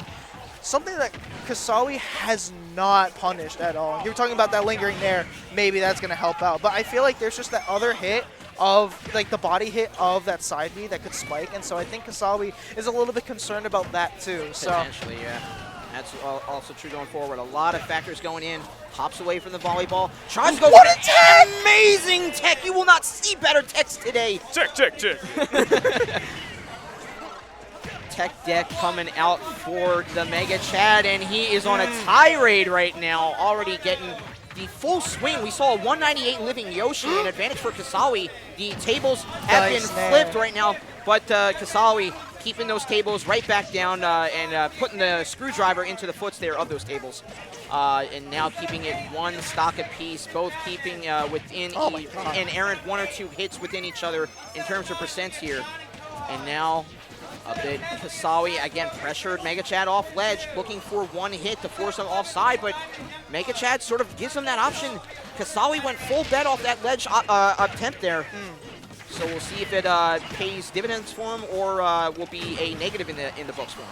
Yeah, this is last stock, potential tournament stock for Kasawi. Oh, and the snipe is going to take it, and that is going to knock out the international player Kasawi.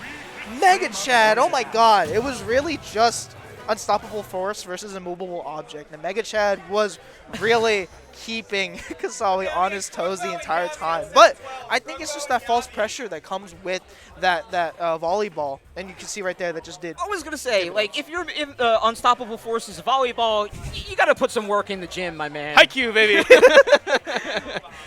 So unfortunate for this snipe of all things to be the one to take out our international player, like you said. But Kasawi, I'm sure on main stage, put a huge display of what Yoshi's can do out of just national regions. So once our tournament is over for the day, like you said, check out the YouTube VODs and the Twitch VOD that'll be up within the, I'm guessing, like right after we broadcast here.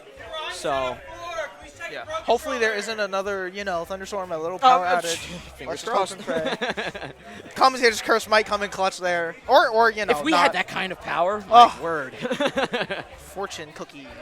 we be worshipped as deities, but I haven't experienced anything like that in my, I want to say, what, like 10 years of casting?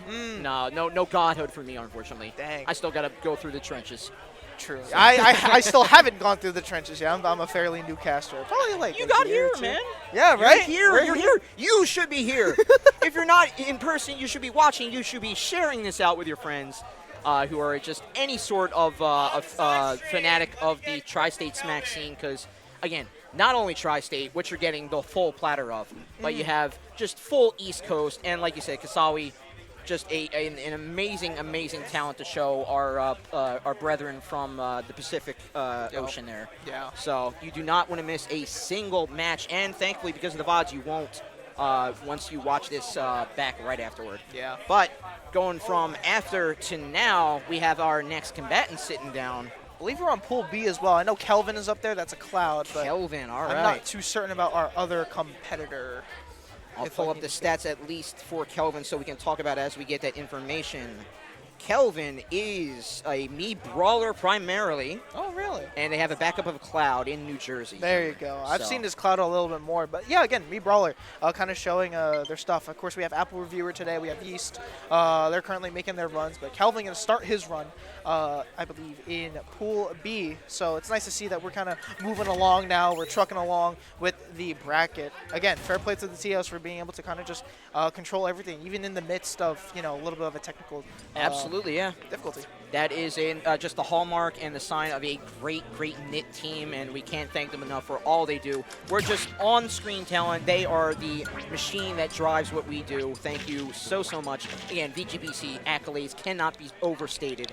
So huge shout-outs to them. We'll check out some ads later if you want to put in, but subscribe, and follow them if you want to. Totally. But as we get, I believe, tag in here. Not indicative of the player, but we'll find it soon. Yeah, we'll find very shortly. So, real quick, what are the hallmarks of a good Mii brawler? Because I know in Philly we don't see them a whole lot. We had Yeast last night in Adventure Bears on Fridays, but what really sets what are the telltale signs of a general Mii brawler, and what sets a higher Mii brawler apart? I feel like general Mii brawlers, what they'll tend to do is they'll opt for a lot of just nair, landing, even just approaching, because that's just a very nice move. It acts like Fox nair, so they're just going to keep on spamming that, and then, trying to get a bunch of random thruppers. But a hallmark Mii brawler won't really rely too much on thruppers. When they find a hit, they know exactly when to shoot or to pull the trigger on that thrupper, but they're going to be going for a lot of back airs. They're going to be going for a lot of suplexes. I mean, the brawlers that we have, they use a flashing Mach Punch, the neutral B, which is the multiple hits instead of shot put, and then suplex is just for the damage. So I feel like if you are a Mii brawler, you're kind of just going to have to move around your opponent a lot and then be able to catch out a lot of shields, a lot of just random standing. So. Okay, I was going to say, in terms of players that could move around, we do have Critz, whose usual character is a ZSS. That might not be who we're seeing the character pick, but in terms of reaction time, ZSS will train you to be a very faster player. So even though we're not seeing ZSS, you can't get much better after ZSS than Shiek right now. Right, exactly. Very, very, I don't want to say similar playstyle, but you can definitely see the resemblances from both characters. But we also got Cloud coming out from Kelvin that I was alluding to earlier. And I don't think this is a bad option at all. Of course, Cloud, one of the best characters, of course. The main pilot being Spargo, representing that character out. But Kelvin already throwing out a bunch of back airs, just kind of hoping and praying that he's able to hit one with crits. You're going to have to get all of your combos off. Of course, the biggest pilot for Shiek is a New Jerseyan in WebJP, who unfortunately is not here, but sets a very, very high standard for playing this character. And really, really nice stuff from Critz. Not going to find a lingering there, but gets that back air once again. Gets another one, limit on deck, and Kelvin back on the stage, but it's not looking too good for him. Critz is on a roll. Absolutely, yeah. The standard has been set, like you said, and the boys are showing up for our absent Shiek player here. 123 put on. Again, with Shiek, it's going to be a lot of nickel and dime damage. Very, very inefficient in terms of massive damage output. But the one thing working for Critz going forward, despite that diamond cutter miss, is going to be the edge guard here. Cloud has a very linear vertical recovery. And Shiek, once they lock down stage, they are a beast at locking down the stage control. So if we see an advantage here, we're seeing the bomb being put out to keep Critz a little bit low, but or Kelvin low, my mistake there. But all the same, like, Kelvin has to be very, very cautious going forward, or very, very unpredictable in terms of when they're going to throw out that up B to keep Critz off guard. And again, with that early advantage tacked on by Critz, that's why we're seeing the swing go his way, at least for the first stock. And Kelvin now putting 73 on, but sort of getting a little bit of a blinking you'll miss it damage here. So and you were talking about how you can kind of prevent yourself from being predictable, especially as Cloud. It's tough because you've seen so many Clouds. A lot of people play Cloud for that matter. So you're going to see a lot of those uppies. You're going to see a lot of those back airs that you can kind of see Kelvin fishing for. But to kind of add on to that point of edge guarding for Critz, who unfortunately loses that stock to the dash attack, Needles is going to play such a big role for not only converting into bouncing fish, but also just the edge guard. It catches so many jumps. You could set up into a back air, a nair, something like that. So Shiek has a lot of different options, lingering moves to be able to edge guard. It's just if Critz has the confidence to be able to do so. And right now, you can see Critz playing a little bit safe, has the lead, so I can't blame him. But, you know, taking stocks early sounds pretty nice if you're Shiek. Oh yeah, especially one thing for Kelvin going forward, that Shiek is a featherweight, so if he has some confidence going in with those beefy hits of Cloud, Shiek could be sent out. I mean, with the, we haven't talked about Rage at all. Nearly fully topped off there for Kelvin. If he can get one or two hits that lead off the sides, we could see a smash attack kill basically right now. So, like, do not count him out just yet. It is not out of the woods for Critz just yet. We'll see another edge guard as he gets around this. He has near limit fully charged, now finally charged, tacked on now. But he has to get stage control, getting shunted out by that back air. Full charge of that climb hazard, going to provide safe haven for Kelvin. But again, his options are not cut down at all, even though that limit went away. That forward smash is ready and waiting. As why we see him gravitate towards the ledge. He's goading Critz essentially to go towards that ledge. Exactly, and kind of just trying to condition his opponent into there. But also, a lot of the damage coming out from Kelvin has been from up B, from side B as well. A lot of back airs have been whiffing, a lot of forward airs as well. But if you're Kelvin, you got to start mixing up, because now you're starting to be very predictable. You see with those back airs, of course, what a lot of people want to go for. Oh, very good back air, untechable. So can't really blame Kelvin, but gets the up smash as well. It is back to square one once again, chat. A Maverick needs to get his job done, and he gets it done in the quickest of fashions. That's why you hire him, folks. And now Kelvin once again on even footing with Critz here, and now starting to take almost dominating control. Shiek having a difficult time to land as we see a flurry of up airs, back airs, and climb hazard, even the breakout. That's still a great option when you resort to that PS2 platform. Just Kelvin finding new opportunities to keep Critz's mind focused with what he thought was an easy win. Now he has to calculate a lot more because of that unpredictability that Kelvin had in the back pocket, as we alluded to before. Now on full display, has stage control, and there is... What an uppy! Oh my god. That is the hazard part of the climb hazard coming out in full fruition. Snags that away is Kelvin. Great steal there from Critz, who, again, early on had the pressure applied, needed to do what Shiek needed to do, but again, limit and finding those back airs, finding those conversions, and again, just the beefier hits of Cloud working up to that damage that put Shiek either off stage or in high percents that led to Critz falling off that climb hazard in the end. Great snag away from Kelvin again to make that round one, but Critz, again, very adaptation-heavy character, let alone player. Like, for a well-practiced Shiek to be playing so long into this game, about 5 or 6 years into the length of this game, you need to be dedicated. You need to know this character front to back, and I'm sure Critz has this book memorized. Yeah. I would like to mention, though, if Kelvin wins this, it would be a crazy upset. Yeah, that is a big swing. What is it, like 85 to 44, I Yep, think it was? that's Wow. exactly what it is. So, if you're Kelvin, you are absolutely elated that you got that. But now, you kind of have to maintain your composure, because now Critz, with seeding comes a lot of responsibility. So With great seating comes great. Look at the shirt I'm wearing, man. You had that down pat. exactly. But it's like, if you're Kelvin, you kind of can't let that get to your head. You need to play it like how you were playing earlier, and that is just punishing Critz for trying to get in. Very good F tilt right there to punish and approach from Critz, but uppies out of shield, getting that up air as well, gets the up smash, clanking with that back air. Kelvin once again getting the lead against Critz, and so far, flawless. All right, from one game to another, man, that bench of an up air is just rearing its ugly head. It was a menace in Smash 4. It is still a menace in this game. And right now, Kelvin, like you said, ready to prove math wrong finally today. We'll see if this edge guard... No, he did expend his jump and sending out the bouncing I fish. understand why. Yeah, just as a cautionary option there. If it hits, you know, he's sent out further. If not, he's low enough where the up B won't trade it out. So great coverage from Critz there with that side B. But on stage, struggling pretty oppositely here, I'm going to say.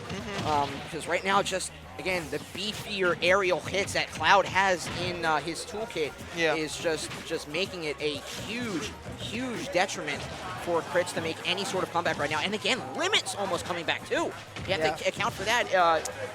So many factors for Critz to consider. Yeah, not only that, but also you got to notice that Kelvin is kind of struggling to play around these platforms a lot, because when he's sent onto those platforms, he doesn't have a lot of options to be able to recover. No! Isn't able to recover with the up, even with the limit climb hazard. But again, yeah, the movement around platforms has not been helping out Kelvin whatsoever. He's been getting caught out by Critz a lot. But speaking of getting caught out, that back air, the tried and true for Cloud, finally going to be able to take that stock. Yeah, that's just the fluidity of the Shiek tribe coming out in full spades, akin to the ninjas in the Legend of Zelda series. But again, able to bob and weave, able to understand the platform game so intricately. Again, it's just another hallmark of a good Shiek player. And Critz, even though he's down one game right now, again, putting Cloud on the limit, but that's because he's racking up that nickel and dime damage that he needs. Bouncing fish coming out, and again, climb hazard coming out to save the skin of Kelvin. He needed that. All those hits working towards it, but it is expended in the blink of an eye, and Critz still not letting up. Full jab, 122 damage on. Bomb going to make him go low recovery, and the coverage out. That might be all said and done. Another snag! What an upset! Oh my gosh! Oh my god, what a reversal from Kelvin once again. Yet finding that up B, and Critz going a little bit too deep, all of a sudden loses that game. Oh my god. You thought that someone would have been ready for it. History repeats itself, unfortunately, but Kelvin all the more happy for it as, again, climb hazard being the hallmark of Cloud moves. Right there. Bing, bang, boom, taking it even with the tech option off ledge. There was no escape. Kelvin says this was mine from the get-go, taking down our number 85, or our number 44 seed of all things. Huge, huge upset for this fail-safe finale. What a way to stoke the flames, the embers of this final fail-safe. Yeah, and a lot of momentum. Definitely optimism coming out from Kelvin after that win. But I'm really surprised that Critz didn't go for a forward smash after that air dodge. Yeah. Instead goes for a jab. So I don't know. I feel like Critz had that in the bag, but just couldn't react quick enough to it. It was like, oh, I didn't know you're going to air dodge there. Was just expecting Kelvin to go low as most Clouds would.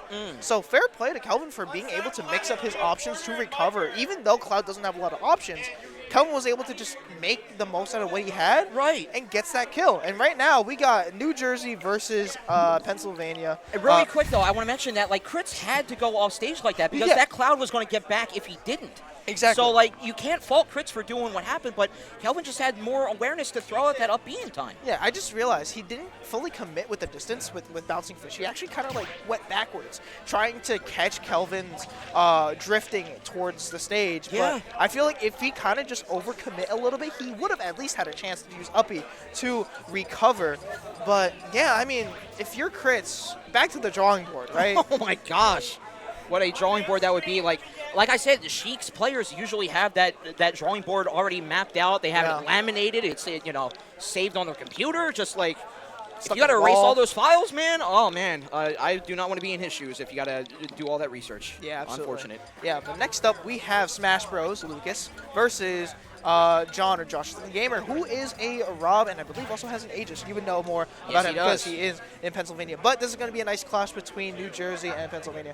SmashBros has been on the up with his Lucas. Absolutely really, really good results overall. I think the first Cynnoh he went to, he won that entire thing. So fair play. But that's going to be fun to see Lucas versus Rob. But do you think Josh goes for Rob here, or do you think he tries to go for the Aegis? Against a Lucas, I would want to say probably. Wait. Steve! Oh boy.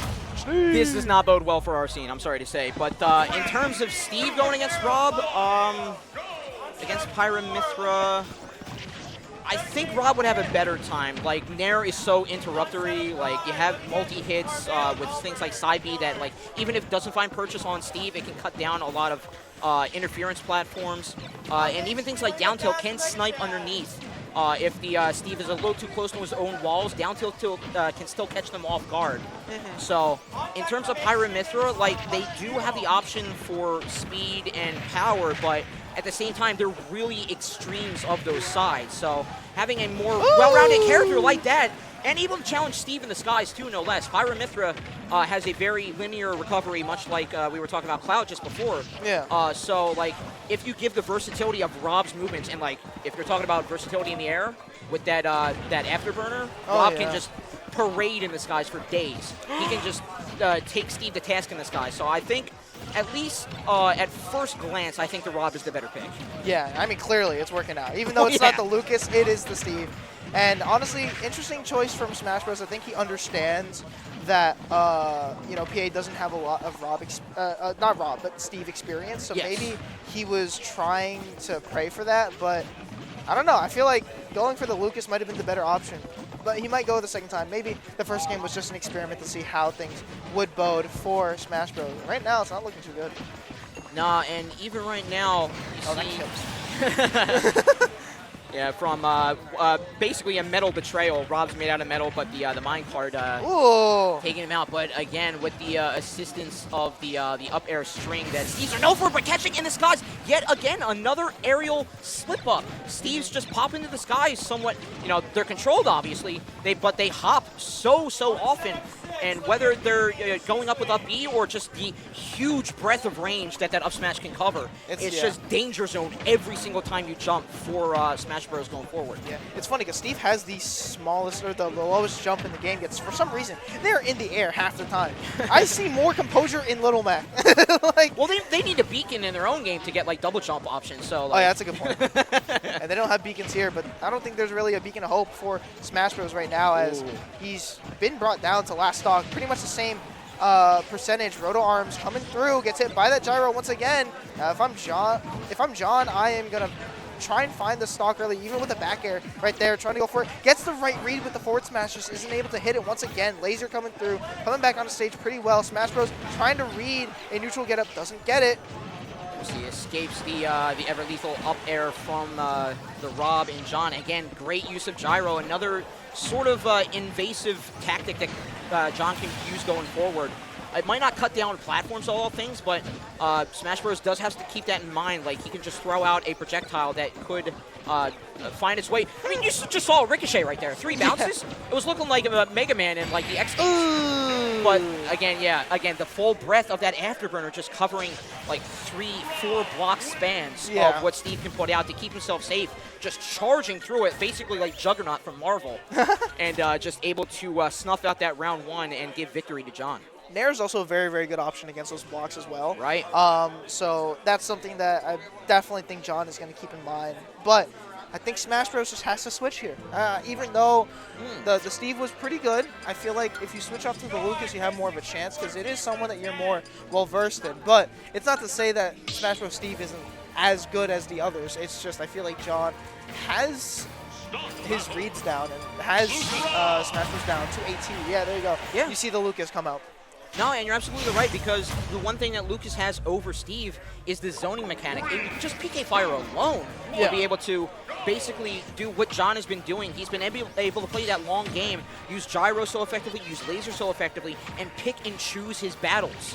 That's the name of the game right now, and when Lucas is on screen against another projectile-heavy character, you can basically match fire and fire with them, and then it's all down to a matter of skill. Yeah. Speaking of skill, the one thing that SmashBros tends not to do too well is play neutral. He's very advantage-based. And so right now you can see John kind of just punishing that disadvantage. But again, maintaining stage control is super important. John is making the most out of it, has the right idea with the gyro, just doesn't get it. Matter of frames there to call out that PK rocket for sure. And SmashBros, thanking its lucky start, tried to get the down air spike, or the spike off the aerial hit, but not taking all the same. Still locking down main stage nonetheless. And again, burst PK Fire, able to push out John a lot more quickly, and the freeze. Great mash to keep himself within the blast zone range. What a recovery, oh my god. Using the bounce to avoid that spike of that dare. Just so active, just like very, very unexpectedly. And again, so projectile heavy. He might be yawning, but like they're trying to find their way in to get that close-up interaction rolling for themselves. Oh yeah, crazy chain. What an amazing read. He was fishing for that the first time, so to be able to get that the second time, very, very nice stuff for SmashBros too. Kind of keep himself once again composed to be able to find that, but 171, unfortunately gonna fall into that gyro and gonna lose that stock, so fair play to John to be able to bring this back, but SmashBros has to recollect himself. This is gonna be a very, very long match for him, because as we saw already, both these guys are struggling to find those last hits, even though both of them have the kill power to be able to kill super early. The fact that they are struggling to find stuff against each other kind of tells you what's going to happen if the Sen gets the PK freeze. John jumping right into it, and SmashBros on it immediately. You're just going to have to take that and run. We take those. Yeah, I was going to say, off of that one insane chain into that forward smash, like you said, he has confidence in that close-up game. He seems to have found his confidence right now in the dire straits when you need it most. So he's like taking John to task in that respect, and something that John hasn't factored in just yet is that close-up game. He certainly has to keep it in respect now, but John with that Rob grab, able to air dodge out of it, using the floating nature of Lucas probably to his advantage to DI out a lot more than other characters, able to skirt a lot of the kitchen sink that Rob is throwing out as well. Getting back on main stage, both very hurt, but again, stock's now a different story, and the stories will be told and shut on that book of this that single story there. Dude, great swing for SmashBros. If we can go back to that little, like, that last second, you could see that when SmashBros was going for that PK freeze, he knew that John was ready for that. He knew that John was going to shield. But he brings back the freeze just a little bit to fake out John and gets it in the end. So SmashBros just being able to get that was absolutely crazy. Yeah, and really, it's about the controllability of the projectiles, like something that John doesn't have in his back corner. We got a big upset. We got level 6 over Delhi Bold. Oh my word. Okay. As we get into this game 3 here, again, make sure you get your multi-streams up, but as I was saying, John, as soon as he let those projectiles fly, he loses control of them. With PK Freeze, SmashBros has that opportunity to feint certain attacks and keep John you know, who's usually a lot more confident in his recovery pop up. Doesn't spike? Oh Yeah. my god. Just a little too high on the character to get the full spike hit hurtbox in. But all told, 81, despite this little surge here from Smash Bros, John able to approach Smash Bros a lot more. Smash Bros being a lot more dedicated in his aerial attacks and landing basically pretty much vulnerable, and John taking full capitalization off of it. Right now we're seeing 117 to 78, even though John's on the right side stage here. We're seeing Smash Bros throw out a lot of aerial attacks and no safe landing. So John right now has control. Great weight on the mash to get out of that. Bury hops away, but he has expended his jump. John was searching for gyro, couldn't pull it out in time. So we see Smash Bros get back to main stage. Another chance at life here for the round one stock, or for the stock one claim rather. Able to avoid both PK Thunder and Freeze, and the burst of the smash attack gets the grab in and will send out 1, 2, 3, able to dodge it all. John seemingly right back on top in this round 3. I lied. I thought Deli Void played. No, they're playing right now. But nonetheless, right, like John is playing absolutely perfect right now. Just being able to snuff out a lot of Smash Bros approaches, and this is what I was talking about. Smash Bros quote-unquote inability really to play in disadvantage or even neutral, because he really relies on getting up close and getting those combos like you see the down tilt into the F tilt. So John now finally understanding that is kind of dictating the pace of it. Gets that forward tilt, gonna lose that first stock, but nothing to worry about. 77%. You just have to worry about allowing Smash Bros the space to get combos like this. Gets the 32%, 44, and it just keeps on going up. Smash Bros consistency with his combos. Yeah, what he found in that round 2, like he has to keep applying the pressure even after a stock claim that goes his way, even after sort of like taking John even off stage in the middle of the match, let alone just taking stocks. It's a very fatiguing way of playing, but he has to keep that pedal down on the ground. And even though that back air will claim stock there, we keep seeing things like PK Freeze even expended on John landing to sort of keep John on his toes. He's just keeping John like, he has to play so reactionary every time, not giving him a second to breathe, much like myself right now. But even dodging the grab attempt from Smash Bros, who's just keeping toe-to-toe with him right now and still not letting up, even though the up air will send Smash Bros to the side, which is where I'm starting to see his combo game go a little bit lax, but he has the home ground advantage, the home stage advantage, and with the home run swing of that stick, advantage goes to Smash Bros once again. Yeah, last stock for game 3 already. So start off Pool 2, oh my god, getting 35%, 46. These PK Fires are doing the work, gets that forward air. Doesn't connect the PK Freeze, forces John to go up high. Just drop shield. I don't know if it poked or not, but still opportune time, but gets the grab, yeah. Up tilt, up air, will be it? Yes, it will. And again, as much as Smash Bros was adapting so beautifully, you saw in that round 2 that surge on main stage, a beautiful combo into that forward smash, and the name of the game after the adaption, the sheer abundance of possibility from Smash Bros side. You see the lockdown tried and true combo that so many Robs knows, and John just relying on it and it proving effective yet again, keeping his winner's side round 3 advancement locked down for him. Yeah, fair play to Smash Bros. I feel like if he stuck with the Lucas, like starting off in the set, he might have had a chance to at least go to game 3 and then maybe win, because you could see that there were adaptions, albeit late, from Smash Bros in that game 3. There were some adaptions made, and maybe he could have added on to that, but unfortunately tested with the Steve, and you know, if you're not too comfortable with going a different character, it tends to not be too well for Smash Bros. But again, you know, seeded very well. John was seeded to win, so even if Smash Bros lost, it was, you know, in line with everything that was going on. No bias, Philly. No bias, Philly. But yeah. Again, it's nice to see a Lucas. Like, we don't see basically any Lucases out in Philadelphia. So to know that we have a tri-state Lucas that has that much potential, even going forward, even if he's not as refined as he could be, to have that potential for him going forward as he continues on in his Smash career is definitely something that is worth noting. Oh yeah, absolutely. And right now, we have TJ13 sitting down up there, another Philly representative. Sonic. If you couldn't tell by the fit that he has on up there, yes, he is a Sonic main for sure. Oh, there's Mateo. There you go. You got your wish. Yay! All right, Wario versus Sonic. that's a match that you actually see pretty often in the top echelon of you know, brackets, especially Glutene being the main Wario representative, but Sonic's Wrath, you name it, Ken even. So it's going to be interesting to see how Matador is able to deal with the blistering speed, but also the ability for Sonic to slow down the pace so much that it feels like you're at a standstill. I wonder how Matador is able to combat that because of how combo heavy and reliant Wario can be.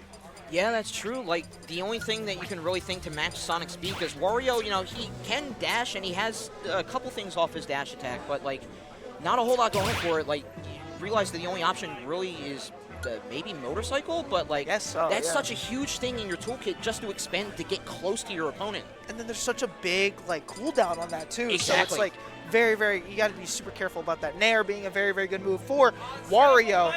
It's just going to be hit by spin charge, spin dash, all that, you know, who sits and what sits from Sonic. But yeah, I can't wait to see what TJ13 has to show us, because I know that he's very good off of Drexel University, of course. But Matador, with a lot of wins in Xanadu, MDVA is no slouch, people. That region is kind of crazy. But let's see what Matador has to bring to New Jersey. Here so far, like you said, Sonic with that quick rush down. We saw the early motorcycle not comparing to the master of faster that is Sonic. And finally getting chewed out. That's a command grab. If TJ13 is a little too gung-ho with his advancements in, the command grab is ready and waiting for him. We'll catch him basically out of anything, and we'll give advantage swiftly to Matador here. Much like his name, Matador, pull that sheet, taking away the advantage from TJ13. Yeah. So we'll see how that lends to his game plan going forward. And another thing going forward is that resort to platform game. We know Sonic has that uppy escape option, but landing on platform, and with Wario being a more heavy character, he's going to stick more towards main stage. He's able to basically be around those platforms to sort of guard them a whole lot more. Yeah. So we'll see if TJ13 has any struggles landing on platform, if not getting off of them. I feel like he definitely can get off of platform easy. Not easy, but definitely as, you know, consistently, because Wario is kind of slow compared to Sonic, of course. I mean, everybody's slow against Sonic, but you're going to be maneuvering around a lot. You know, you've seen Sonic's Glutene. He goes for these timeouts like there's no tomorrow. So, I mean, TJ could definitely go for it, definitely just to punish Wario's lack of speed on the ground. But in the air, he's not too bad. Right now, in the air, not where he wants to be, in disadvantage. And TJ just trying to find a back air, doesn't go for an up smash. And I can't blame him. That move has hella end lag. But you can see that TJ's trying the shark, trying to catch Matador's recoveries well. And that is signs of a very solid player, just waiting for his opponent to make one mistake and then capitalize off of it. Because Sonic's punish game is really good. Punish game is good, but one thing I want to allude to as well is Sonic's kill game is sort of lacking. And even in the hands of his opponent, Wario, like, he can kill, but he sort of relies on setups in order to do so. Exactly. So, it might be somewhat of a slow game before we get first stocks. As we're seeing right now, we're already about, like, 3 minutes expended. But, like, the first stock will be a huge swing because these characters still have to commit a whole lot to their killing options. What a B reverse! There you go. Like, again, command grab when Sonic doesn't have ground to run on. He's basically running in the air or maybe underwater as Sonic in the game is his one caveat. But, again, yeah, he does die immediately here, so it's kind of funny. I don't know that noise, but all the same, still not a stock loss. Again, it is going to be a hot minute before the first one goes because of those committal kill options. Finally coming in, 173, I think, was tacked onto that Wario before we saw that back air connect and take. But, again, we need to see probably a smash attack off ledge or a combo setup for Matador here to basically go too sweet there, tilt attack. Slap! Again, cartoonish hands from one to another. They both, like, inflate as they yeah, get their their fists and whatnot. It's kind of crazy. But kind of tying back to what you were talking about, like both these characters not killing and setups, it's going to be a lot of gives too, especially from Sonic because of that spring. Right. It's a very good edge guarding tool. So we might see that a little bit more. I think up we can actually clank with that and go through, so maybe not too much of a problem for Matador. And of course, Bike is a very good option to recover, but I don't think recoveries are really a worry for any of these guys. I think it's just getting the kill, getting the percentage, because they are struggling, and we are 3 minutes down left into this first game. As We see here the number tick away. The stocks are not proving any sort of helpful in that regard. And again, but now Motorcycle expended, doesn't have a lot to escape with, and now TJ13 is taking full charge, explodes the Motorcycle there. I'm wondering if he wanted to leave it on there instead, because now Matador either has a rush-in or escape option in his back pocket. Like you said, invading the space right there, sort of putting TJ13 on the back pedal, but Matador cannot find that up tilt to sort of keep TJ13 pegged in the skies. Off stage, Nair looking for it, almost had the read on the grab. Had to commit the full rundown, like you said. No, why would you go then? I mean, when you got the read, maybe, yeah, sure, but gets that back throw, and that is going to kill.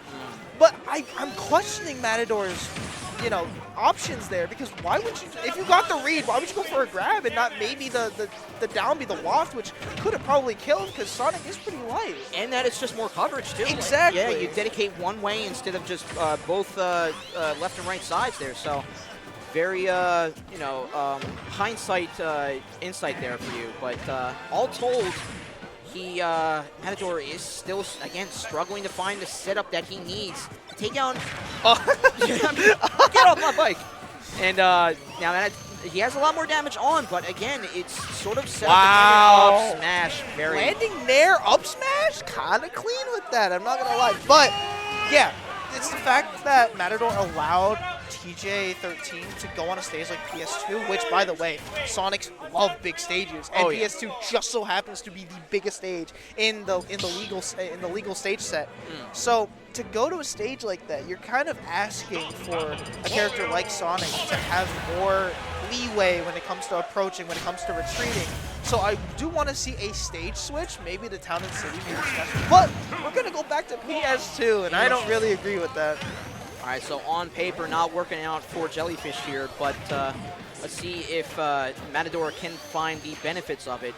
I guess he's sort of playing a more faraway game and not, you know, he's relying, again, early showcasing that he sees to tend toward that command grab, but we'll see if that is more of a solid staple going in his game more, going forward, and then Motorcycle purely as an escape option. But right now, not a whole lot proving one way or the other here. Yeah. And it's weird because, like, we have BeatyBean in New Jersey, as well as Haven. Both those guys are very, very technical with their bikes, especially BeatyBean. He uses bikes to kind of just immediately turn on those platforms. Yeah. And also uses it as not only an escape route, but also as a way to approach, you know, of course, the wheelie into the down hit of that bike. But Matador tends not to go for that. He doesn't use bike as much, and I wonder why he doesn't really use his entire kit fully. But hey, he's up there, I'm not. So all we can do is watch how they play, see what they can do. Good coverage from TJ! Wow, yeah. Sonics just, jettison themselves to the skies. But speaking of jettison, not a full waft, but a waft takeout nonetheless. Matador finally with the advantage up in this round 2. Looking for an up tilt, again, setup. Warriors rely on that up tilt so pivotally to get their combo game started. But now platform game, like you said before, if Matador can't run away, those ever detrimental kill options for Sonic will prove all the more beneficiary for him. Yeah, and it's so crazy to see. It's not even Matador being like not able to punish a lot of what TJ is doing. The priority that Sonic has against moves like Nair, like Sonic's Nair beats out Wario Nair, so that's why Matador isn't able to get a lot of setups off and just relies on a lot of just stray hits, a lot of raw hits, gets a chomp, recovering a little bit of percentage, but recovery on percentage doesn't matter if you're not able to find these stocks early, and I think that's what Matador needs to kind of fish for. Of course, playing patiently, doesn't want to get in against Sonic, but I feel like you just need to kind of start upping the tempo, start pressuring Sonic, because CJ's comfortable right now, just sitting back and kind of just getting these back airs off. So, and Matador, he's struggling a little bit. Yeah, and it is a tall order because, like you said, Wario is slow, and again, Sonic is so fast he can dictate the flow of gameplay. Even when Matador seemingly has control of stage, TJ13 can take that away in a blink of an eye. Definitely. And again, even with the footsie game, he can stall out with that charge so much you can't even think on when he's going to move in, and it's still advantage TJ13 because he's the one that lets that ripcord loose. Yeah. So he's like just controlling the flow of gameplay so much that Matador is sort of struggling here. He is answering back with a little bit of tooth and nail fighting, gets that back air finally, recognizing that he had TJ on the back pedal on that left side stage on ledge, rather, no less. So he was able to, like you said, claim the advantage where he could, and finally has advantage going forward. But do you think he needs to keep that advantage when he has the 2-1 situation? Yeah, okay, combo coming in. I think he does. Yeah, I mean, you can see that he's definitely fishing for that combo into the waft, but didn't get the up air off, instead opted for a second nair. So you were talking about up tilt being a very, very important tool to get those combos. Up air to get into that waft is so important, especially the landing one. Matador kind of just running around, trying to catch out TJ, just kind of sleeping on the side, not expecting, of course, this aggressiveness from Matador, but gets hit by that back air, and we are back to last stock. Yeah, had TJ13 pegged on that platform a little bit, chalked up 38 damage all told in the end. But now TJ13 tour de force with up air alone, escaping with the up B when Matador was starting to snag some of that pressure away from him. And again, just resetting back, recognizing, all right, we're toe-to-toe here. Let me just grab control of the gameplay yet again. It might be a long gameplay, but you're getting more fatigued than I am. Exactly. And it's also a lot of mental game as well, because if you're Sonic, you are going to be mentally training your opponent like crazy. Oh, you can see the idea right there from TJ to just try and get that roll read. Just couldn't get it. Tried maybe to extend the hitbox on that bike as well. I was about to say, yeah. Just extending the hitbox just from the maybe last cartoonish hitbox of that smash attack. But now off the edge of that, we're seeing the repercussions come full circle, because now Matador has some momentum gaining right now. TJ13 does have a back throw, but what a forward air. Does have bite to get back pretty high. Great feint off of the jump of motorcycle. Rolls back in, keeping TJ13 off guard. Lingering there, tried to move it in, and again, reset back to neutral. Looking for some platform game, looking for up tilt conversion, maybe off to lead off a platform with up tilt below it. Matador's in the air a lot. You got to be super careful, because you can kind of jump out of those spin dashes. Gets the read with the roll, gets the up tilt into that down B, that waft, and finally Matador on the board when he looked down and out against TJ13. Sonic can run as fast as he can, but you cannot escape the stench of that garlic-infused waft. Right? My word, Matador just making full effective that full charge 2 minutes after that last expended, I believe, for full charge. But all told, it is still explosive in the end. And again, an explosive round 3, unforeseen round 3 for the side stream here. Matador just breathing new life, even though it is a little bit of garlic breath. It is a breath of new life nonetheless for his efforts here. It's like SpongeBob, I'm ugly and I'm proud. Easy like Sunday morning. But yeah, Matador kind of has to put in a little bit more work, because that last game was very, very scrappy from both players, honestly. For sure. And now just TJ13 air dodging towards the platform, and Matador more than happy to eat that up as well. Exactly. Good damage, good command grab like you're talking about, catches out a lot of spin dashes, good double down tilt, catching out the shield with the grab. Matador right now on a roll, but TJ, nonetheless, trying to get a little bit of damage too. 37% is not too bad, but again gets caught out with that chomp. The walking Wario, you know we're going for full coverage of that command grab on platforms. So small, all those platforms. Matador, again, just eating so heartily right now. And TJ13 reeling for some answers there. He's trying to skirt every single option. Go ahead. He's noticed something. Go right ahead. Yeah, he's noticing that TJ is also jumping a lot. Gets that dash attack punished with the up smash. But yeah, Matador is also catching TJ jumping a lot to try and recover, because, I mean, it's a solid option, especially out of spin charge and spin dash. It's not a bad idea. And of course, spin shot, also another tech that Sonic can go for. So Matador can just keep his eyes open for the option that TJ goes for. Like you see right there, that jump immediately.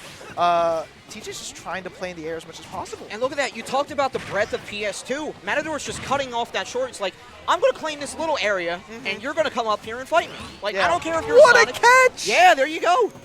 And, like, resorted from that platform game, trailed off to that left side. Great use of the command grab off that left side. And just Matador, the way that TJ13 was dictating the flow of game into that round 1, a snag of a round 2 from Matador. Matador is just taking the entire momentum away from TJ13. I mean, his name is Matador for a reason, right? There you go. He's baiting TJ out. It's like, hey, you want to be here? You see me jumping? I'm just going to jump over, because he knows that Sonic can't really reach his opponents when he's in the air. He can only reach them when he gets that hit off of spin charge, a multi-hit, or even the one hit off a side B. So that awareness, once again, from Matador, just helping him out. Gets that down tilt into the dash attack to confirm that we've been looking for. Matador with a 3-stock to 1 from TJ, and all of a sudden it looks like TJ's momentum has been completely shot. It is the blue blur versus the red caped Matador, and right now Matador is just saying "Olay the day away" right now. And again, skirting off a platform, motorcycle, just chasing him. He's outspeeding Sonic. No way did he just outspeed Sonic. Unbelievable bravado from Matador. But again, if you're staring down bulls all day, you gotta have some bravado in you. Oh yeah, you kidding me? Just that baiting, right? It's just like, hey, I'm looking really tasty right now. Try and get it. Tries to get that down B right there with that waft. But dang, that's when you know he's playing with his food right now. It's just going off, and TJ just doesn't have an option. Gets that back air off. All right, Matador, what do you do? Gets a little bit of a charge. Gets that quarter waft.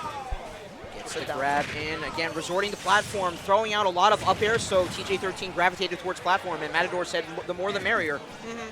186 to some max rage, unfortunately going to be erased with that forward tilt. But yeah, Matador with a 2-stock lead. You can't really throw this out. Please do not time this guy out. I beg. You came off Halo platform and you still ate the bike. All right, my man. All right. But still, we have 16 damage, racked up now 24. TJ13 showing signs of life here. And again, a landing Wario is something that TJ13 can take advantage of. But again, retreating away when he realizes that he's in disadvantage, he's going to DI out of every single hit. The heavier nature of Wario will help him live a lot more of that. So it is still a very, very hard hill to climb for TJ13, even if he has his combo game rolling. Yeah, absolutely.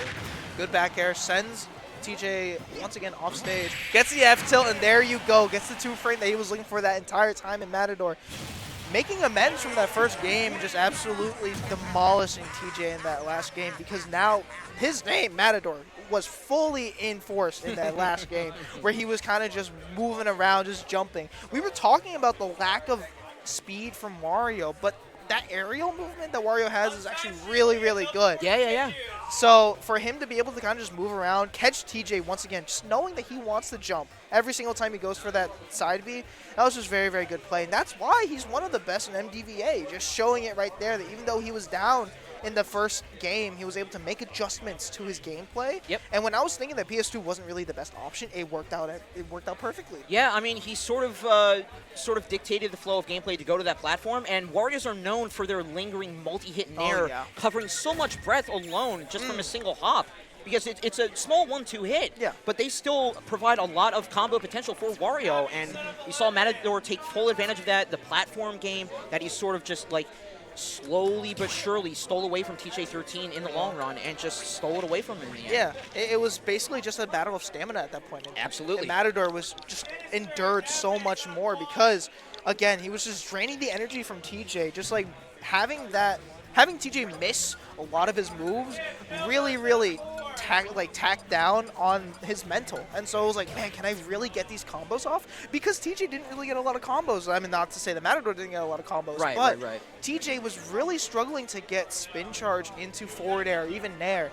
I mean, he got it once or twice, but, you know, when you see a lot of Sonics, they get, you know, landing up air into up air and whatnot. Yeah. Was just not gifted an opportunity whatsoever. And speaking of not gifting your opponent opportunity, we got Deltaforce coming up next. That's going to be Link versus Tejuice, and that's going to be Bayonetta as well. Tejuice coming back from, I believe, Boston, even Korea. He has been on a journeyman. I'm not going to lie. He's been going around everywhere. So nice to see Tejuice come back. But Deltaforce, a force to be reckoned with. That Link, one of the best in the world for that matter. So Deltaforce has a lot of different setups to be able to combat Bayonetta. And we know that Bayonetta does not like projectiles whatsoever. No, and it's going to be a huge hurdle to get over, especially because the accolade of Deltaforce, like you said, but he is now number 10 in his region, New Jersey's PR. Yup. And with GrlyTeenQueen here, going to have to prove a lot more. So we'll have to see how the Bayonetta combo nature, as she was feared in Smash 4, is a lot more mitigated in this game. But again, with someone who relies on their projectile game, if they're cut off from it, they can do things like this, nearly taking off, but still, that is 84 damage tacked on in like the first 20 seconds. Oh, nice witch time there just to get out of that position. But yeah, Teju's just kind of calling out Deltaforce for not giving Deltaforce the opportunity to just go onto the side and then throw out boomerangs, throw out arrows, all their projectiles. So very good job to snuff out any sort of danger from Deltaforce. He gets that ABK, gets that back air. The thing is with a GrlyTeenQueen, aka Teju's, is that he's very consistent with up till 80k. Like, he hits that every single time. So you have to be careful about that if you're Deltaforce. Yeah, so any Bayonetta that has a practice combo is one to be feared because, again, the explosive nature of this character, much like we have the Meta Knight in Philly, like Bonk, he is just an explosive stock taker because of the combo of, a simple up air string from him, but still, any Bayo worth their salt is going to be practiced with what they can do, how far they can push their combo game. And right now, Teju's is certainly taking Link to task right now. So really, you really have to look for, I guess, a more grounded game for Deltaforce going forward, but again, just having difficulty landing, having any difficulty getting those projectiles set up is Deltaforce right now, and Teju's running away with it so far. We'll see if Deltaforce has an answer. It's crazy how you talk about how Deltaforce is struggling to land a lot because of just how good Nair is for Link. Honestly, it's one of the best. It gets the spike with that down air. Teju's on an absolute tear against Deltaforce. Great find off of that down air. Very risky option for some Bayonetta players, but when you have full stage control, you let it rip. And again, Teju's now getting the errant hit off the bomb into the up smash. Great little find there for Deltaforce. And now having to basically do what Bayonetta does. Basically, it was a Tuesday for Bayonetta, the way that they can find their combos. Deltaforce has to find a huge amount of combos to have any sort of leg in this game right now.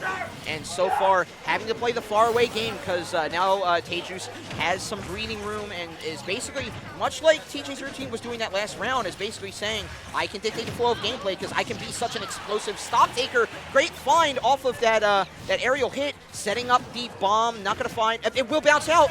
No, it won't explode in time, unfortunately. Good damage. Yeah. Finally, Teju's getting some sort of breathing room because Deltaforce, in that second stock, was just absolutely going all in against GrlyTeenQueen. And it shows because 122% is really good, but GrlyTeenQueen finally finding that opening, and that's what Bayonetta needs. That's all you need just to get all that damage. And Deltaforce really reliant on his setups, of course, with that bomb on the ledge, just bouncing, because he's talked to me a lot about, potential setups with that bomb. And it's kind of scary what it can do. It just stays there for like a good 5 seconds. Ooh, but that ABK going to take that stock. Not going to be able to get a bomb out in time, of course, to get any sort of setup. But that just comes to show how well-versed Teju's is at pressuring his opponent because of how well he was able to snuff out a lot of different options from Deltaforce. No, I don't think there was a second in that first stock, right, where Deltaforce was able to bring out a projectile, or even Nair for that matter of fact. Yeah.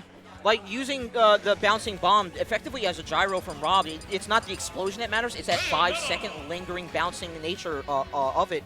And just GrlyTeenQueen was able to just circumvent every single projectile that the Link was putting out. We saw in that replay there, the boomerang was thrown out, the arrow was thrown out, the bomb was thrown out.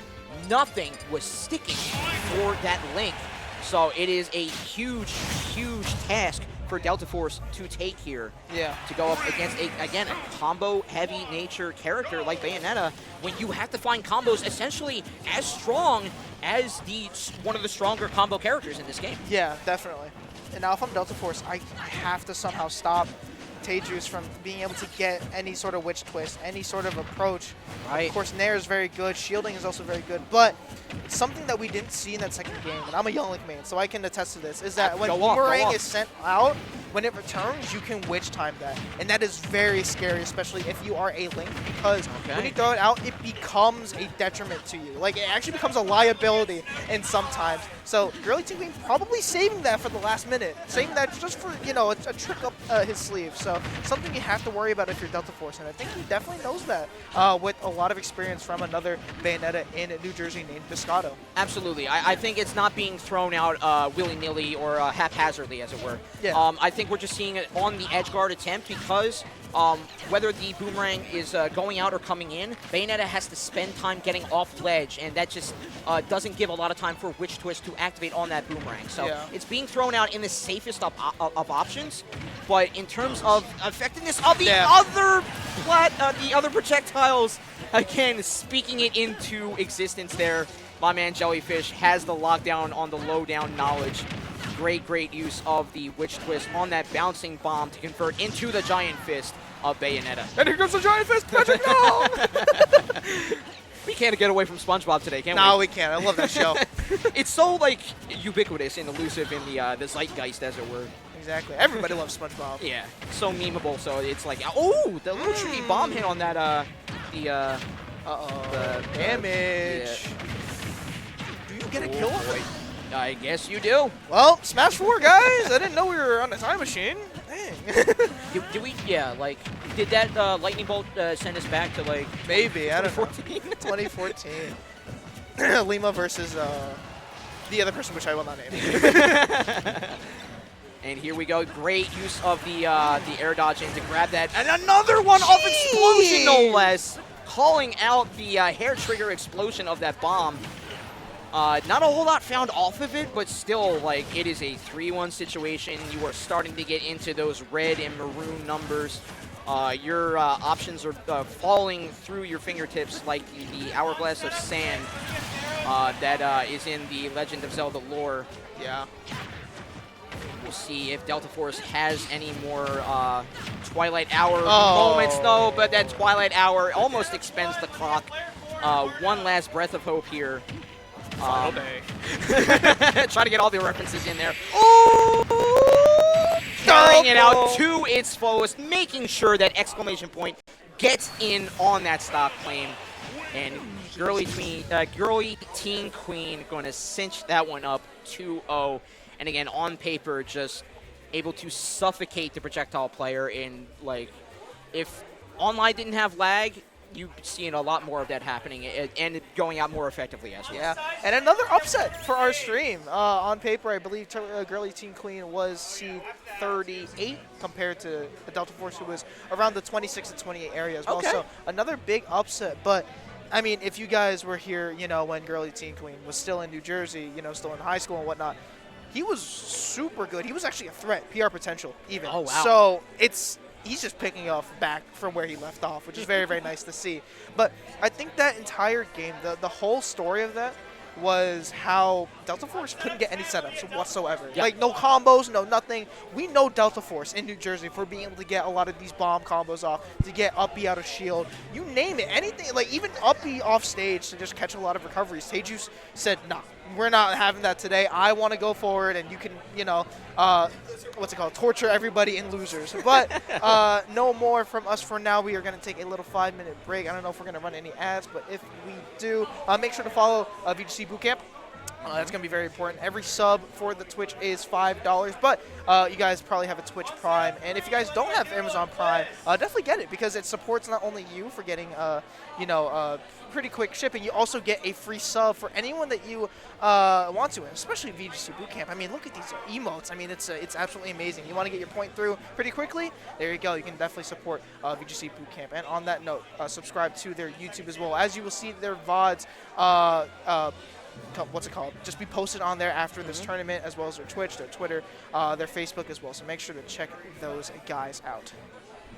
All right, like you alluded to, we have one more thank here. Sebastiano Films, yet again, locking down the main production aspect of the entire venue here today. Huge shout outs to Dan. Insane turnout. Once again, when you have VG Bootcamp and Sebastiano Films, like, the production is going to be so pristine. You know it. give themselves a shout out if you're trying to get something started, you have something started that you want to take to that next level. You will not be disappointed in the work that they put out. Exactly. And like you alluded to, we will have that 5-minute break, so hang tight because we will have another match for you on this VG Bootcamp stream right after this.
Greninja.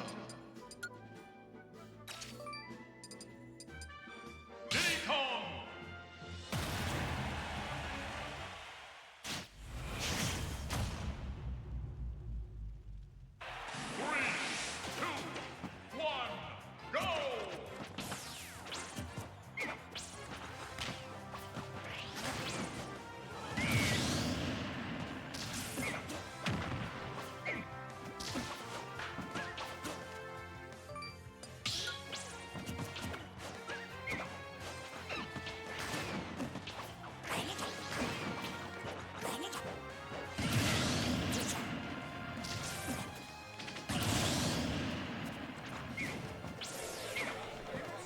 After that quick break, we are right back into it, but sadly, this will be the last chapter for pools being written today.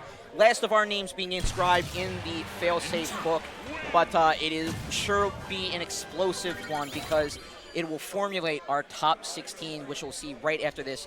Still got to put a lot more players through the gauntlet, but we'll see who has the fortitude to carry it off. It'll be Mini Boss and Jellyfish being your stewards for that final chapter. And right now, we have Haze sitting down with Warner to take us for that first paragraph of that book. Yeah. So Haze. Thumbs up in. Here we go. Yeah, so Haze is a Diddy Kong, Warner is a Greninja, as you can see right there. Haze, again, another PR potential player in New Jersey, but not to say that Warner isn't bad at all. Warner has been tearing it down at MDVA as well, especially at Xanadu. So something to kind of note is how obscure this matchup can be, especially for Haze, because you don't really see a lot of Greninjas. Realistically, the only Greninja we have here is Luminous, and he doesn't pop out a lot to tournaments. And you can kind of see that right now, that inexperience against a character, because of how Haze is kind of getting hit by a lot of these combos and very, very good poking from Warner with those back airs, even with Nair, just to catch out those monkey flips. Absolutely, yeah. Greninja just commanding the skies right now. Ooh, so Shadow Sneak. Shadow sneaking away, yeah. Another little check mark that Greninja could have going forward.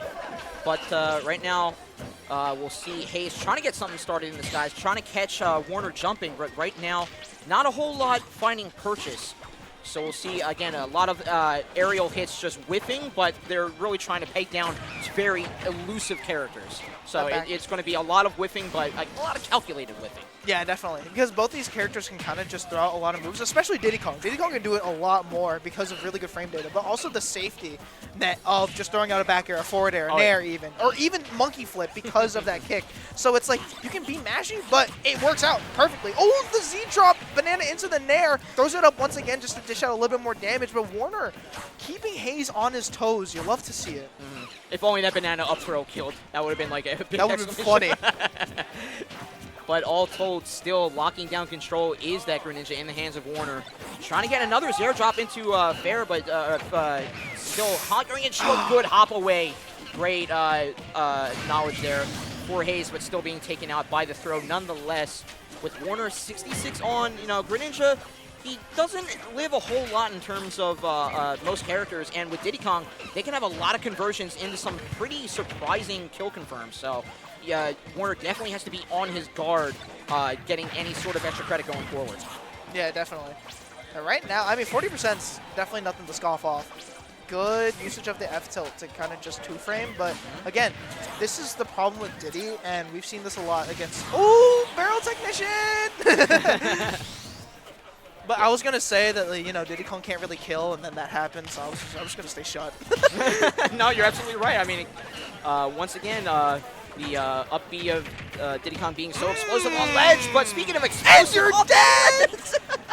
Oh my god, dude! One utilizing the fire, one utilizing the water, but all told, that is one stock apiece from both sides, but looking all the more healthier for it is Warner right now. And again, just getting a whole lot more effective use out of the banana than the Diddy Kong seemingly ever will in this round right now. Which is crazy, because Haze is so consistent with that stuff, too.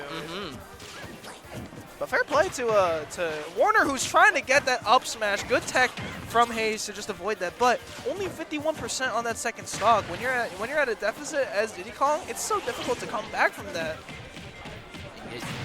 calls out the get up with the grab option. Again, trying to track. Tries to go for a very surprising trump off ledge, but not finding it yet again. Still controlling main stage. Has to go low for recovery. Great use of monkey flip to give himself some leeway on main stage. Gets the command grab off that monkey flip on the right side this time.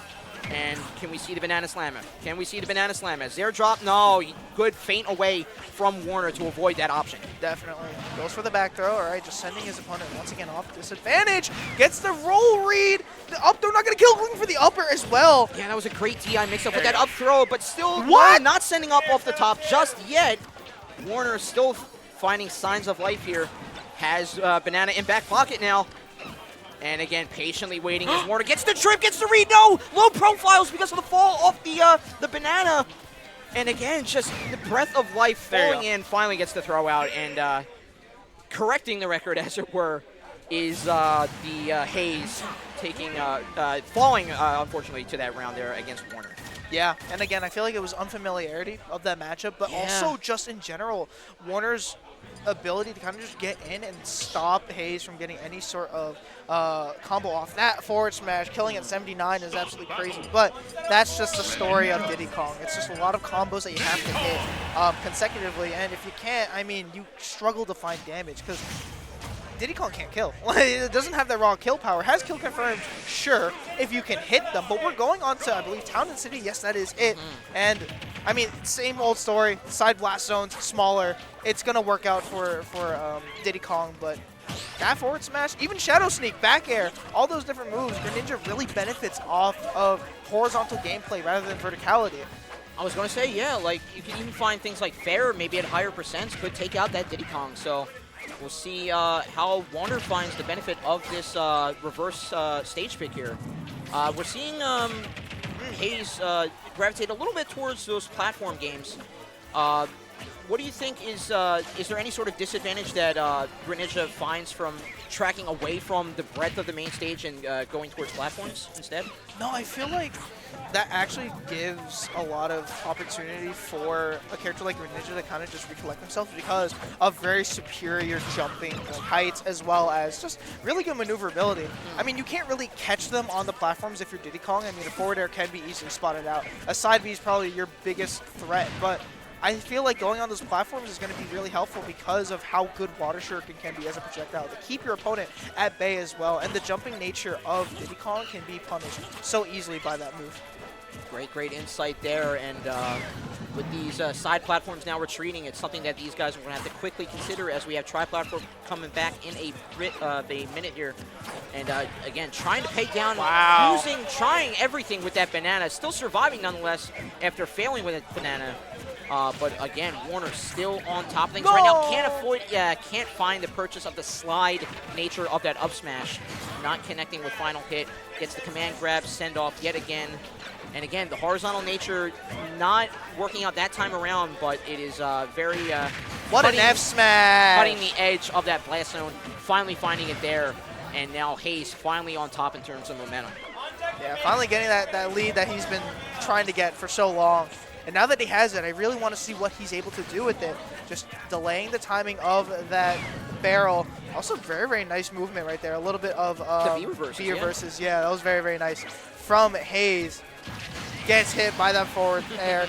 Caught approaching a little bit too hard. Honestly, if I was Haze in that position, I might have wanted to slow down the pace. But you're Diddy Kong. You have to get in.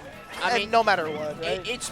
Yeah, sadly, it's both his character's name in the game. They have to keep up that speed. They have to keep up the frenetic aggression that they can dole out, essentially. And right now, one's just feeling a little more superior than the other, but blinking, you'll miss it. That is quickly changing. Try to go for platform. I respect it because Warner was, like, hard set on getting a read off that ledge, for sure. Yeah. But all told, Diddy Kong is starting to lock down the main stage a little bit more, so he's tooth and nail, starting to find a lot more solid factors and a lot more advantages going into Warner right now. Yeah, and you could totally see the differences when the platforms come in as to whether the F smash, but when FD comes out, it seems like Warner struggles to find opportunities to be able to approach, to move around, because those platforms, they add a little extra layer of movement, of jumping everywhere, because of how, like I mentioned before, how good of a jump Greninja has. And Haze has been on the ground for the most part. Really hasn't relied on a lot of side B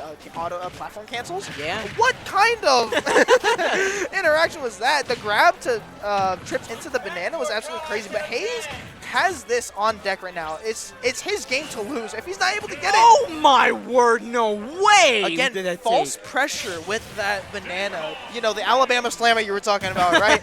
Just that fear in that. Warner just tried to get away. Unfortunately, missing, like, kind of didn't get the right timing or the right angle with the up B, and so unfortunately doesn't hit the side of the stage to go up and loses that stock. But hey, if you're Haze, you take that any day of the week. You can see right here, right? Just the fear factor of banana when sent off stage. The Z drop forces Warner to kind of just panic a little bit and go a little bit too far. Yeah, again, one advantage that the Diddy Kong will have against the Greninja. We are hard locked on those characters in this decisive round 3. We'll see if that'll be a more lingering factor and maybe a deciding factor going into this very pivotal round. But now we're going on small battlefield here. So a little more evened out in terms of vertical and horizontal blast zones here. But no really, I guess, tall option in terms of the conversions of those platforms here. Okay, yeah, so for that, I feel like this is where Diddy Kong really enjoys having platforms, because earlier with Town City, you couldn't really reach that, at least optimally, with like jumps, but with the lower platforms of small battlefield, you can get a lot of Z-drop into down air, forward air, all those kinds of combos that you expect to see out of, like, you know, players like Tweak, players like Rivers, who, you know, unfortunately isn't here, but, you know, a lot of combos can be dealt onto these platforms, and so movement is going to be helpful for Haze, but as it seems right now, Warner is currently cooking. Yeah, telling a different story for sure. And Greninja looking to claim this first stock here, clashing with the flip to sort of cancel it out with the Shuriken. Gets a back throw prior to his banana. There we go. Great little string there off of the backs of that banana. But still can't close up a whole lot more. I assumed he wanted a lot more damage than that, but only a small string is what he found in the end. Wow, banana just falling at the feet of Greninja before that Water Shuriken came in, but still commanding off left side here, trying to trip him up into a nair hit, but Warner having none of it, still locking down this control that he's found. Yeah.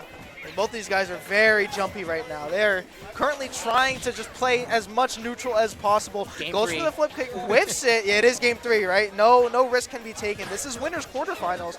The winner of this is one step away from getting into that top 16 spot. So you got to do everything that you can to be able to win. Doesn't get the Alabama slammer you were talking about earlier. Oh, what a grab! The air dodge to grab that banana and get the forward throw of it into the F smash. Good stuff from Warner. And once again, like you were talking about, right, in that first game, where Warner is playing with banana more than Haze is playing with his own move, which is absolutely crazy. Yeah, I think we have to name that the Shuriken Slammer because how that's going right now. No, the air dodge. Okay. Just, again, you would think that Greninja brought the potassium into this game, but right now it's just, like you said, just commanding, stealing away from this. Gets the jab lock. Great string. Shadow Sneak? Nah, it doesn't go for it. He gets to the back air again. Challenging both monkey flips with a double back air. No, not finding the fair afterward, but still, that is a huge amount of damage tacked on. And now 85. All the time! Yeah, read the air dodge read back away, but Warner just being apprehensive to his benefit nonetheless. But trip, avoiding a roll, great retreat off that forward smash sign from Haze here. And now Haze, like we just saw, like get double back aired and forward air almost pound purchase off that monkey flip. Monkey flip starting to dwindle away as an option. And as we see the potential final stop being here for Haze, Haze's options are dwindling away. What are his options going forward to take down 2 stocks before it's even? It doesn't seem like there's a lot of options because of the range that Greninja has, the superiority of that. Yeah. Whereas going up against the stubby hitboxes of Diddy Kong, it seems as if Warner has been spacing out his moves so much better than Haze has, and it's just been unexpected from Haze. He's just not ready for all these different options that Warner's able to throw out, but trying to get a little bit of damage off, 36%. A lot of work ahead of Haze, but again, something that definitely can be dealt with gets a little bit of that banana just to send it off. I mean, good little chip damage. Yeah, and also I wanted to take note that Greninja, like, throughout this set, obviously because of the character, is low profile, and things like banana into up smash maybe 55 to 45 balance before you see up smash and forward smash off of Banana. He's able to survive that 55% where the up smash would come out. So effectively cutting off maybe half of the game that Diddy Kong could have with how lacking he is in terms of kill power. That's even more, half of that cut off. Yeah. So again, Haze just, on paper it's struggling for him, but right now, again, the name of the game today has just been proving math wrong. He is on a bit of a surge right now. Gets the Zair drop, feint out into the back air read off the jump get off ledge. Has a second opportunity, can't read the second time around. And has Greninja full real estate on ledge, and that will close the deal. The extreme diagonal of that blast zone, but cannot survive the lethal ninja character in this game that is Greninja in the hands of Warner. Yeah, and I believe that is another upset, a big upset as well. And a pop-off from Warner. Yeah, there you go. You expect the chimpanzee to do that, but now we got well-deserved, right? I mean, that is a very, very good win for Warner, and he progresses into one more step into that top 16, I believe top 32 if I'm not mistaken. Yeah. For semis, you're absolutely right. Exactly. Yeah. So Haze, a little bit more work to do to get to that position, but nonetheless, I mean, very, very good stuff from Warner all around. Even though he lost that second game, was kind of able to compose himself, had the counter pick, right, had that advantage over Haze, and so I think that really helped his case really to move on to the next set. But looks like we got Yoda Cage versus BeatyBean, another Wario coming out from BeatyBean, but of course you know Yoda Cage very, very well as know it all too well, my friend, and I'm actually happy to see if we don't get Beast, sort of the trifecta of the top Philly PR players here. I'm happy to get Yoda Cage out. Okay, but we'll have to watch it as bystanders, unfortunately, because that will be it for our block today. But what a treat it was to have our names in this, I keep saying chapter, but it has just been a storied history with Failsafe Finale. It is amazing to have our names in that book. Jellyfish, you were an absolute delight to co-commentate. First and final Failstreak, much like yourself. Yeah. It was great. Any send-offs you want to be here? Because I know you got a lot to say about this tournament as well. Yeah, I mean, it's thank you, Momo. Thank you, String, for being able to give us this opportunity and accepting us as casters. I mean, it's probably countless people, right, that got denied. And the fact that we are some of the people that were able to get into that next step and be here for you guys is absolutely crazy. Please follow us on our Twitters. You guys can get a lot of updates from us. Check out VGBootCamp, of course, follow them. Shout outs to just everybody that's been following me. Ruckers for supporting me. And yeah, if you have anything else, of course, No, I'm usually at Adventure Bears on Fridays, so if you want to check out, that's Bros_Calamity, but make sure to focus on the VGBootCamp streams, both on main and side, because the energy is getting pumped here. The, again, final chapter is being written. Who will have their name inscribed in the history books of a closing fail-safe tournament? We'll find out as we say goodbye, but we don't want to say goodbye to you. Stay tuned, because we'll find out right after this. See you guys.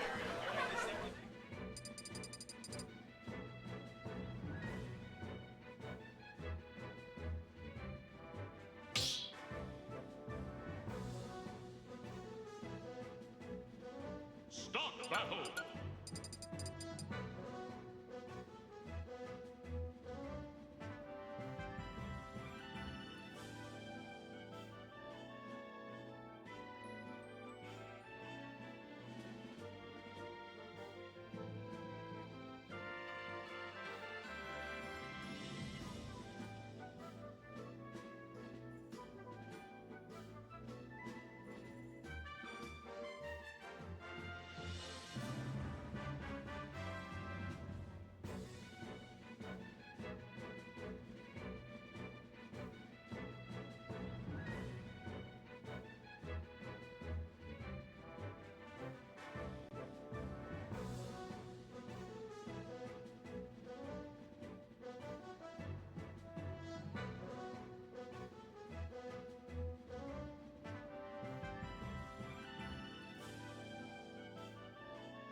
Welcome back, everybody. We are here with the final fail-safe. I am your boy, Local Man Matty. I'm joined with Momo on the mic. How are we doing, sir? We are doing great. We have a stupid electrifying bracket right now. I'm looking at phase 2 and I see so many upsets and I'm like, yo, what's going on? Delhi Boy out, SmashBros and losers. And I'm just like, what's going on? Bro, it's the fail-safe finale, and it might be the most fail-safe yet. Yo, I'm this saying. bracket is ugly in the best way. Oof, and it's you know, like a piece of food that like it's like super messy, but it's mad good. That kind of messy, that kind of ugly, the perfect kind of ugly. So, but it's like, but you want it. You want to taste it. You want it. You want to just like keep that in your fridge for like the right moment. When you wake up in the middle of the night, just like, I want some heat. Something good is gonna have me satisfied. And that's what we got on stream right now. We got Grit versus BeatyBean. New Jersey versus Connecticut even, actually. Yeah, both these players doing fantastic in brackets so far. BeatyBean actually taking it over DTP, and Grit actually getting the upset over Juice, which is crazy, by the way. He beat Juice? He beat Juice. Oh, so I heard, I'm thinking, I'm here like, oh, Zamir lost to some junior that's not Yoda. So I'm like, oh, he lost to, Mr. Muggs? And I lost to Grit. I said, nah. Grit? First of all, Grit's here. Second of all, he lost to Grit?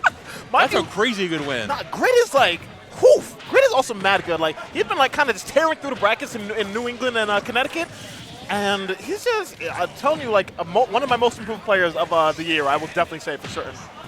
And yeah, he's been playing fantastic so far, but we're seeing BeatyBean already. This advantage state has been looking fantastic so far, and all day he's playing super aggressive and paying in dividends for this Wario so far. Definitely trying to catch people off guard who don't know how to deal with his type of Wario movement. Because I will tell you, Wario, character known for his combos, but not really ready for the BeatyBean combos. Like, you know what I mean? Like, BeatyBean is just a different type of animal and the same beast are all together, man. And I don't think CT has any Warriors, or at least maybe New England doesn't have any Warriors on BeatyBean's caliber. So I really hope that Grit has been on that Wi-Fi grind. I think the hardest thing about playing Junior in this matchup is taking those stocks, because Vario's hurtbox is kind of weird for getting those pickups, and of course we're seeing it right now, being able to find him off guard, but BeatyBean being so good at floating around shields and finding that damage in general, it's just so tough to do your thing. And it makes me wonder, like, how Grit will be able to, like, you know, find all these stops. Maybe from defensive plays like that. But Bowser Jr. is not really the type of character who can, like, cut off Wario's movement like that. Like, Bowser Jr., they have, like, their own quick buttons, pretty safe, pretty big, in my opinion, like, up air, fair, definitely, like, huge buttons. But anything to really, like, confirm into something, you know what I mean? Yeah. Yeah, Junior is a very upwards-heavy character, very vertical-heavy character, going for those ladder combos, whether it's finding that damage, whether it's taking stocks off the top last zone. And when it comes to finding those confirms, going to catch you off guard, actually using BeatyBean's bike against him, which is a very smart way to take stock, and then find the backer with an edge guard. A very, very clean chain of events like from Grit here. Like a shark smelling blood in the water. Grit not giving BeatyBean a chance to do anything, but him, BeatyBean firing right back. What a waft. That was a very close off confirm there. Just going off even further, actually finding his way down there into a combo. Not going to find that tech chase there just yet either. But Grit trying to disengage, going for the same confirm, and Beam's like, all right, fool me once, shame on me. Fool me twice, shame on you. That's not going to happen. Not indeed. And from I remember, Wiseman once told me, Bowser Jr. is kind of like Sonic, but except his option is much worse than spin Sonic. dash. That's what we call him in Philly, Dr. Sonic. Dr. Sonic? He's someone's going to come freaking Yoda cage. If I ever hear someone call Bowser Jr. Dr. Sonic, I'm going to leave. I'm just going to step out the venue. Oh, that almost was a back air. Well, nice edge guard conversion there. Grit just trying to find even more damage. BeatyBean again getting a little too overzealous with that bike, getting punished for it. We're seeing him again getting a little too stuck in his head, and Grit taking full advantage, but finding the last hit of that dash tag coming up, but he's still stuck on this ledge. It's so scary to get past like Grit and Bowser Jr. because like Grit's movement is so good at placing out these hitboxes, and just knows exactly where we go. This is going to be the stop. Wrap it up, baby. We got it going to game number 2. Good stuff there from Grit. Capitalizing on the one thing that BeatyBean a couple of times actually, where he set up the bike under the platform, which is usually a very good place to be as Wario. You cover from the top, you cover from the side. At least you think so, right? But using this, like you said, almost like Sonic, using the speed of that cart dash, going straight through before BeatyBean can get anything set up. It's one of the biggest things he has in his arsenal, being the bike specialist. But sometimes you gotta take that bike to the mechanic, buddy. You might have to, man. Because like, a little kinks in there that like Grit notices. He sees like, I know how this bike works. I know it's a projectile. I know how to deal with projectiles. Like, get out of here, man. What you doing? I ain't new to this. I'm true to this. Exactly. Doing that thing perfectly. Now BeatyBean doing the exact opposite, right? Punishing Critz for getting a little too overzealous himself, trying to find those normal Bowser Jr. setups. And BeatyBean, he's been around. He goes around every state in Tri-State. He's fought juniors before. Oh, he knows exactly what they're fishing for, and he knows how to play around it. Doing a fantastic job of doing so far. What a spot dodge! Oh my! Man, he is awake and aware. So you got that first game. Okay, game 2. I'm not gonna go to though. What an edge guard! What a mad for it! Who goes for that? And someone who knows their character in and out. Who made it right past nice playing and safe. Confident. Yeah, this man BeatyBean right now playing. He's on one. He said, "All right, you got that first game. That's cute. Now check me out." Grit, however, slippery little one himself. He's definitely gonna find a way to get this stock right back in and make this an even game. But not if BeatyBean has something to say about it. BeatyBean definitely learning his mistake from last game and not relying too much on the bike. Definitely playing more of that aggressive, that forward game, recognizing the one thing that junior leagues have is that defensive game is very lackluster when it comes to a character who switches up your shield just like Wario does. And Bowser Jr.'s character was like, you know, they have some good out-of-field options so they can deal with like the mix. But, you know, when you got a character as like maneuver heavy as Wario, it's kind of difficult to like hit him like jumping around your shield like that. Especially from how the way BeatyBean is super evasive. Like right there, he just stalled like for 10 minutes at the ledge, only just to get F tilted. You win some and you lose some. Supposed to try to catch him off guard, but even then, beating right out of his hit stun, getting a little too overzealous there. For that, man. Yeah, that was a little OD. And sometimes we reach. But did Grit teach? I don't know. Oh my. Now, I'm loving the recovery routes from Grit. Definitely like mixing up where BeatyBean's going to go. But again, finding that back air, Grit getting punished so many times there for going to dash in to find damage, and BeatyBean whiff punishing perfectly with that amazing spacing. Absolutely, man. He's not giving it any opportunity to like just move around. Any open space where he knows that Grit wants to come in with these obnoxious aerials of his, immediately met with a back air. Bet you the killing percent. Looking for an up tilt there on the platform as well. Grit trying to use the bike's advantage. There he goes, finds extension. Not going to find that back air just yet. But again, using the delay with that side special again and again. So good for edge guarding and finds the stock there. Grit on the cusp of another insane upset. This could be it. Like, listen, Bowser Jr., another character who can stack up the damage just as well. Grit, BeatyBean has to be extremely careful. Doesn't have to let Grit in his zone, man. Oh no, this could be it. No waft. He's not going to let it rip. Oh yeah, looking for the camera right there. Oh, goes for the reset there with the grab, the forward throw. Of course, not going to take it just yet, but now BeatyBean looking for a crazy read. Grit trying to mix his recovery. Good job shielding that back air. The forward air into a dash attack, a crazy confirm. Not a combo holding right now. Oh! Let it rip! We got a game 3. I was very, very much certain that we were going to see something from Grit. Maybe like, you know, maybe a side B call into an up smash, into an up B because of that percent. That's when that type of stuff would like confirm and kill, honestly. So, again, like good stuff for BeatyBean for not like letting the nerves get to him. The fact that he could die, and just letting that shit rip, man. Oh, yeah, definitely played that super well. I think the one thing that BeatyBean is really focusing on in this part of the set is recognizing that Bowser Jr.'s game plan, a good game plan, albeit a very linear game plan. Extremely. Of I dash in, I find my first hit, I send you up, and I go from there. If I cut out that first step of I didn't find my hit, and I'm playing Wario with my literal giant fists with my huge gloves, bonk, bonk. I'm gonna make your life so much harder, which is BeatyBean doing perfectly so far. Indeed, we saw it at the beginning of that last game, and not seeing it here. Grit is really unable to like use these side Bs as like freely as he was doing it the first game. So yeah, BeatyBean definitely well adapted, but it's Grit, you know, he's a smart kid doing his homework, probably able to get it done, figuring out different ways to get the damage done on BeatyBean. Example, cutting out his jumps right there and getting a nice little combo. Keeping him on the ledge, no real way for BeatyBean to get off, but he finds his way through. For a fat man, this is one aerodynamic fat man. I'll say that. I'll say that. See, BeatyBean not only playing around his strength very well, but playing around Junior's biggest weakness, being landing, having almost no options for getting off from being laddered, and going for the crazy kill he got on Mr. E the other day. I know never forget. I was there. Oh my god. I just still don't understand what happened at that. He got the landing, the wheelie hitbox on the wheel. That's what he killed with. In midair? Yeah. That's the thing. That's what he went for right now. He's a psycho. He is. And he's a psycho. He is a psycho. It's going again. BeatyBean, the thing is, when he's playing confident, he's playing on the money. Grit, of course, going to find that back air as well, but both these players are just playing straight up by fields. There is no shooting into the wind. We are gaming right now. Both these players, they know. They're not just do they know, they're hungry. They want that 12 a.m. meal, man. Yes, sir. I couldn't say it better myself. Look at these strings coming out from Grit, forcing BeatyBean all the way over to the ledge. Very got to be careful how to use his options. Very good air dodge, but still find yourself back off stage. Not gonna find that upbeat just yet. I'm loving this adaptation from Grit. Get caught rolling in there. I was gonna say I'm loving the adaptation from Grit of utilizing those disjoints more, which is a big thing against Wario. Those forwarders and backers could do you justice, but like I said, the second he goes in, the second he rolled in, got punched with an up tilt on the waft. That's why you gotta keep your distance against Wario. These back airs, these nairs could do you so much. You're just able to play a little more patient as this junior right now. Exactly, man. Like shooting the gun versus Wario is never what you want to do. And he was doing great of it for some points in the game, but then other times right there, he just caught whiffing, caught pressing the wrong button, and BeatyBean just makes him explode for it.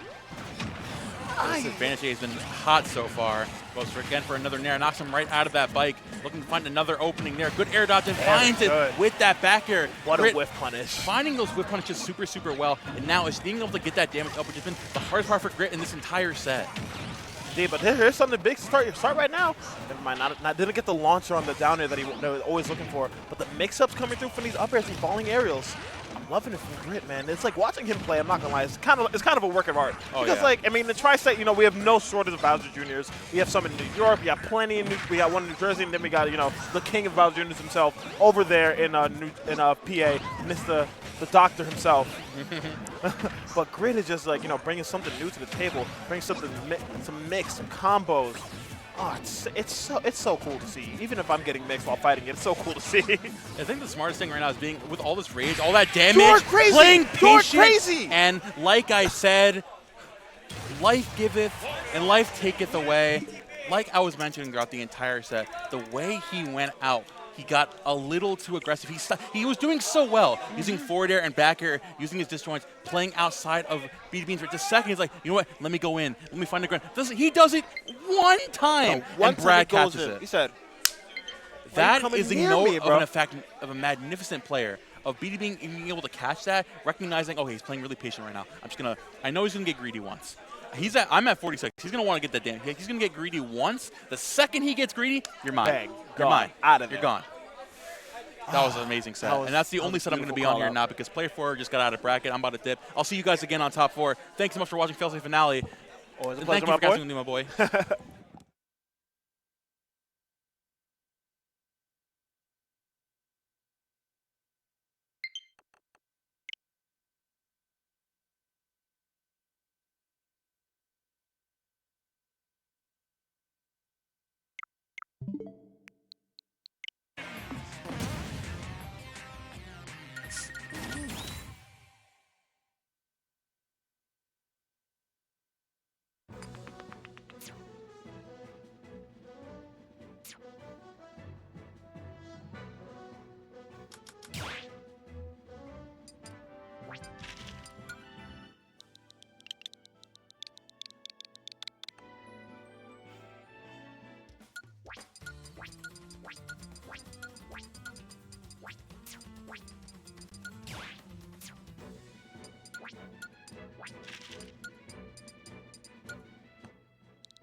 Yo, guess who's on the mic? Welcome back.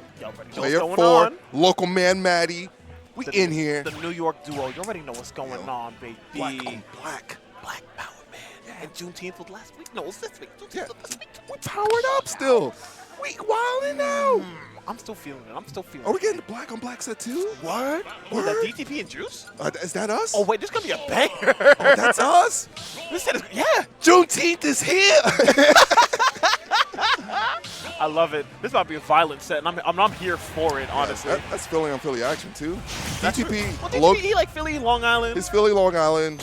If he wins, he's Long Island. If he loses, he's Philly. That's the way we That's the way we operate here. And then we got, we got Sora versus Roy. I'm telling you, man, violent match right here, and it's the type of stuff I love.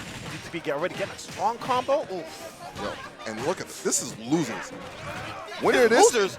Who said Juice in the losers? Winner of this. Who said Juice? Yeah. Grit. Grit? Okay. Yeah, so Bowser Jr. And I don't know who said DTP. I'm not sure. DTP sent me, what was it? Juice sent me into losers. So you had the opportunity to make the craziest upset. Had it. It was the last hit. You're like the hidden boss. I'm not a hidden boss. You're the hidden boss. You know who's the hidden boss? DTP. Because not a lot of heads actually know about him. That is true. But I mean, I'm a Sora enjoyer. I love Sora. So like when I heard of a Sora who's actually hitting all these combos and just killing people from like 0%, I was like, oh, I gotta see this. That's the Sora I enjoy. That is the one that hits the combos. Not the like, one. Not the one I saw. What's his name play? Min play. Who? Like 2 years ago. Meister. Oh my! We don't talk about that. That was not Sora. Get the confetti. Oh, that's that one? No. No. Good DI from him. Yeah, great DI. Also, Battlefield being a big stage, just allowing them to live. I'm kind of surprised because, like, you know, that Sora with Rage, that up B is just a super strong move, but an anticlimactic way to lose this first stock. Yeah. So a big thing with Juice is he likes to scout like those falling up airs, and he likes to spot dodge a lot more. What the hell was that? So he clanked with grab. Oh, okay, because I Yeah. saw that, like, because that was crazy. He went for the up air, that falling up air thing that you just mentioned, and then immediately went for the F tilt. I thought it was like some other type of mix-up I was not familiar with. All right, we're gonna see what's the ledge trap. Just get Blizzard, step back, why not? Blizzard, and yeah, I don't agree. DTP just wants to get back into the fray, and that's kind of making them mess up. I mean, he's still able to like catch like Juice coming down for the disadvantage with like a bad button, a bad swing, or something like that. But like in these scramble situations, Roy is just the one coming out on top. Sora's frame did nothing to sneeze at, but it's still Roy. Roy's hitboxes just work better for these scramble situations other than over Sora's. Yeah, his buttons are faster. Sora doesn't have the fastest buttons in the world.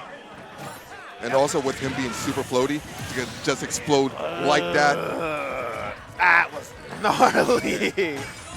Every time I see Roy kill at that percent, I'm always just like, damn, like you died for that. But it's like, it's Roy. Oh, you're dead? Oh, combo? Why did you S-Smash? No anyways. need, Maddie. My fault. And there's a reason he's up there and I'm not. Yeah, we're both down here. That's a fact. You play in this bracket? I did play. I went 1 and 2. Oh. I lost game 3. I lost game 2 to Mel, and then lost game 2 to Sauce. Oh, damn. Oh, those are great players. Oh, they are. They're definitely really good. Mel, I know, won an Arcadian, and then Sauce is just really solid PT. Yeah. He's sauce for a reason. That's a fact. Nah, he's saucy. I'll say that. Yeah. And you know who's saucy right now? Juice. Man, He got the juice. I'm telling you, man. That's why it's in his name. Oh my God! Look at these air dodge baits. And then Roy, just like, you know, the way he moves around and punishes. Damn. Oh my goodness! Zero fear on him. How did that get scouted out? This guy is going ham right now. Say it, man. Got the chapstick too. No chap lips. The chapstick, just like the curly fro, the locked-in face, and determination, I guess. And then we got DTP on the other side. If you can't tell, 7'2". 7'2", wearing a Mickey Mouse shirt. This is the character that they speak about in some Disney movies. Yeah. This is like ESPN. If ESPN like owned NBA Live, it's like make your own character. This is what their thing will be. And what is this combo? Okay. Holy shit! I actually don't agree with this pick, but then again, they do play a lot more often. I think Juice is really good on PS2. Really? Yeah, this being like he likes the room to just operate and just do nair planes.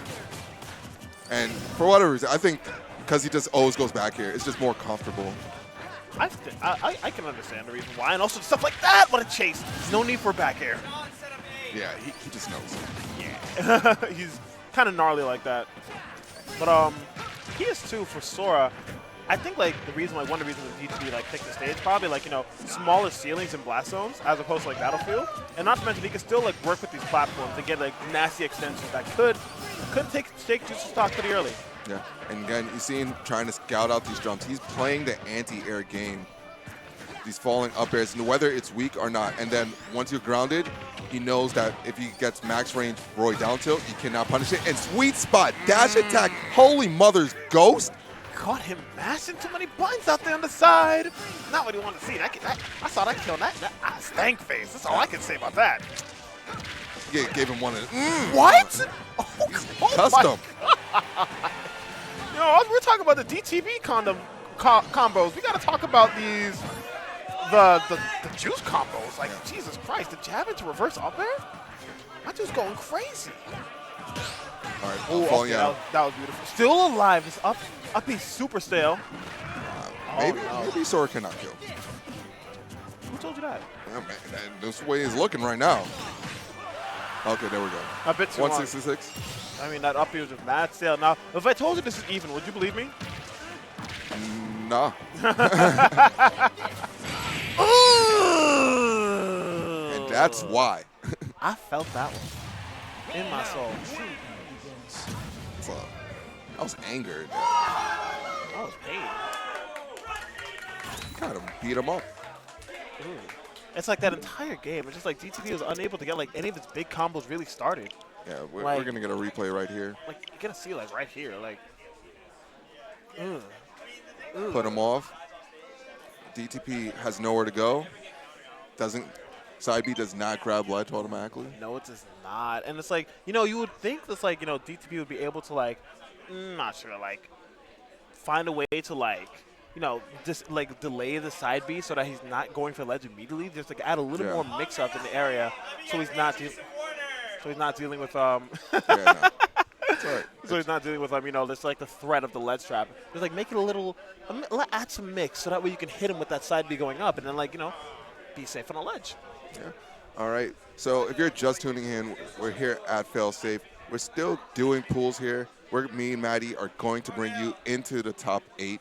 Top on this, 16. Oh, no, I thought we were doing top 6. This Until top 8. Oh, yeah, We're gonna be on the mic until top 8. So it's our voices. We're gonna have a familiar voice. There's two streams. Like it.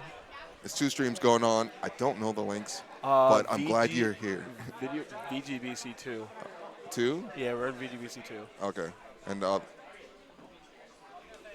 we got both VGBCs? Yeah, man. Final Failsafe. We might as well just have like a crowd camp VGBC 3. I might as well take them all. Like, listen, I'll attach like the laptop right there at the top, have it looking at the crowd. There's a basketball court down the block. VGBC 4, baby. Saying, y'all like ball? Y'all was watching the finals? I wasn't, but I heard about it. I was watching the finals. The Celtics won? Yeah, Celtics won. Not what I was surprised. That was not on my bingo calendar. That was my bingo calendar. Really? You thought the Celtics were going to win? I'm a Celtics fan. I mean, well, there you go. Yeah. That makes sense. But I heard I think they had the best team in like basketball. Right now? Yeah. Right. Oh, they just won too. So. I wanted the Knicks to take it. I wanted it so bad. Typical New Yorker. I'm a New Yorker too. Come on now. It's like, yeah, I wanted the Knicks to take it. Like everybody's like injured, like in the morgue. Squidplumber and Juice just coming right back to the stream. Juice coming right back. And guess who's fighting? Squidplumber. Is Squidplumber on here? No. Everybody's favorite Richter. Yeah, man. I've actually never watched this. I've never watched the Squidplumber game. I'm not gonna lie. You're about to. I'm about to not just see one. I'm about to commentate. Okay, who did Squid? Squid was not see this. He beat Pharaoh, and then he lost. Pharaoh? Yeah, he beat Pharaoh. Oh my god. So, low key, that's low key my bingo card. So Squid beat Suarez at Apex. 2022. Like when the last Apex, yeah, 2022. When that was still an event going, and I'm like, yo, there's no way Pharaoh has matchup practice in this. So like, what Belmonts are in New Jersey? Yeah. Unless Pharaoh's a Wi-Fi team. He knows about all the Yoshis. Oh my god. But guess what? Philly and MDVA, common interaction. Oh my god. He knows. If someone knows the matchup, it is Juice. And clearly right there, my dude started off with a Nair F smash. That's violent. Like, he said, I know you're going to DI like here. I know you're going to get hit by this F smash. And I know I'm getting a 0 to death. And that's what Juice got. God, oh my god. He's These looking like combos are just not stopping. No, it's not. He's swinging fair. He's not even near there. Nah, man. He said, he said, you're fighting Ghost. I'm fighting them too. Check me out. So, God, this is another like stank face type of moment. Just another player, like we mentioned in the last game, the way Juice plays, there's no fear on this man. Yeah, no. This guy's like OJ, no Camaro. You need to stop talking. Oh, Squidplumber able to like play around with these holy waters. That's really cool. Like, you know, jumping up and casting holy water like that, and keep it as an item. Yeah, he does have So Squid has a lot of tricks with that holy water. You're gonna see right there. He likes to put the holy water at ledge, get a free ledge. But it seems like Juice already has like a lot of the scouted. He said, I'll give you the ledge back for free. Oh, but he doesn't have the SDI right there scouted. Very good. I like the crossplay too. Okay, combo right there, 25, quick. Why we didn't go for a grab, I'm not sure. Now this distance game is being played. Damn, okay, Squid. Yeah, and he's making his comeback right now. Definitely is. This definitely at a percent where, excuse me, I was about to say like, you know, raids like Holy Water F Smash will take the stock, but Juice not giving him that anything of that sort. Yeah, no. He's doing a good job of just like keeping him out and being aware of like most of the tricks that Squid is doing. But not all of them. Not all of them. The point blank Holy Water? Ugh, that's in your face. That's vile. Sometimes you gotta take this, man. Hold it like right there, like in that position. There wasn't much that he could do. Like Holy Water at the ledge, yeah. Yeah, and this is where it gets tough. If not the best DI right there. Squidplumber like turned like a very like brutal like start of the game right back around into his favor. Yeah, well, I wouldn't say his favor. He's back in this. He's down 69% right now. Able to come back, but you don't count Belmont out. If they're able to get their things going, it's going to be a bad time. Yeah, and Juice trying his best not to get like, you know, Squidplumber any room to get anything started. But Squidplumber is like, you know, he's able to come down with these like aerials, and that's really what? You can do that? Yeah, that's what I'm telling you. I was not familiar with your game, Squidplumber. My fault. Nah. That's cracked. That's like I've been playing this character for years. Check this out. Into the ledge. Oh, Mr. Grab. Probably didn't see a punish from that. Yeah. Juice still trying. You know he wants this hit. And Juice is not respecting these holy waters. He's not respecting like when Squidplumber's in the air or just like you said, these holy waters either. Because there's a lot of things that I feel like somehow like just from how like, you know, Juice is playing and like maneuvering around the stage that he shouldn't be getting hit by. Yeah. Okay. You're seeing the vast respect of the holy water. See it. Squid now just playing this ledge game, saying, "Please fall for this, so I can get the automatic kill right here." Yeah. Tomahawk up tilt? That's gonna be the one to put Juice in the game one lead. Yeah. And I think he caught a jump out there too. The up tilt's also fairly safe, so good move. And we're gonna watch this one more time. About for this first stock. Look at this. Caught the roll in. Violent. Caught the jump. Boom. Why are you trying to tether back the stage? I own this. One more time. Ah! I felt that in my soul. That was despicable, if you ask me. Yeah. Smashville? I can see this stage like working like in Juice's favor, but also not. Ow. Oh my god. Yeah. All right. We started off with another 0 to 10. It seems to be a common theme right now. It's a 2-for-1 special. That he does not like his first stock. Oh no, Juice going for something extremely criminal right there. He said, "I'm gonna stop." Squid trying to style himself. Look at these ping pong combos. Juice putting it back in the blender right there on the trampoline. Okay, he's looking for it all. He's not even trying to react. He's feeling himself. He's feeling himself. That's all I can say from that. Unable to get the confirm, but Squidplumber is still. You know, I understand like what the play behind like picking a small stage like this was. You know, like not a lot of space for like Roy to run around. But that just means you have more. You have to interact with Roy more. Yeah. That's what I'm seeing, and it's like I feel like a bigger stage, like maybe like. Well, maybe Town would have been better. Yeah. But Maybe Talon was probably banned. But it's Roy though. Why Yeah, Roy be I know. Because maybe just matchup-wise, I think. Look, Juice operates really well off of like bigger stages as a player. As we saw from PS2. Yeah, but okay, taking the stock right there, and I think that's why he went Smashville. But character-wise, I think this is just a bad time. I think this is not looking that good. Ooh. Yeah, this is looking like a bad time. Yeah. From a bad man. Juice is the bad man in question. They count damage. And we're not going to see that.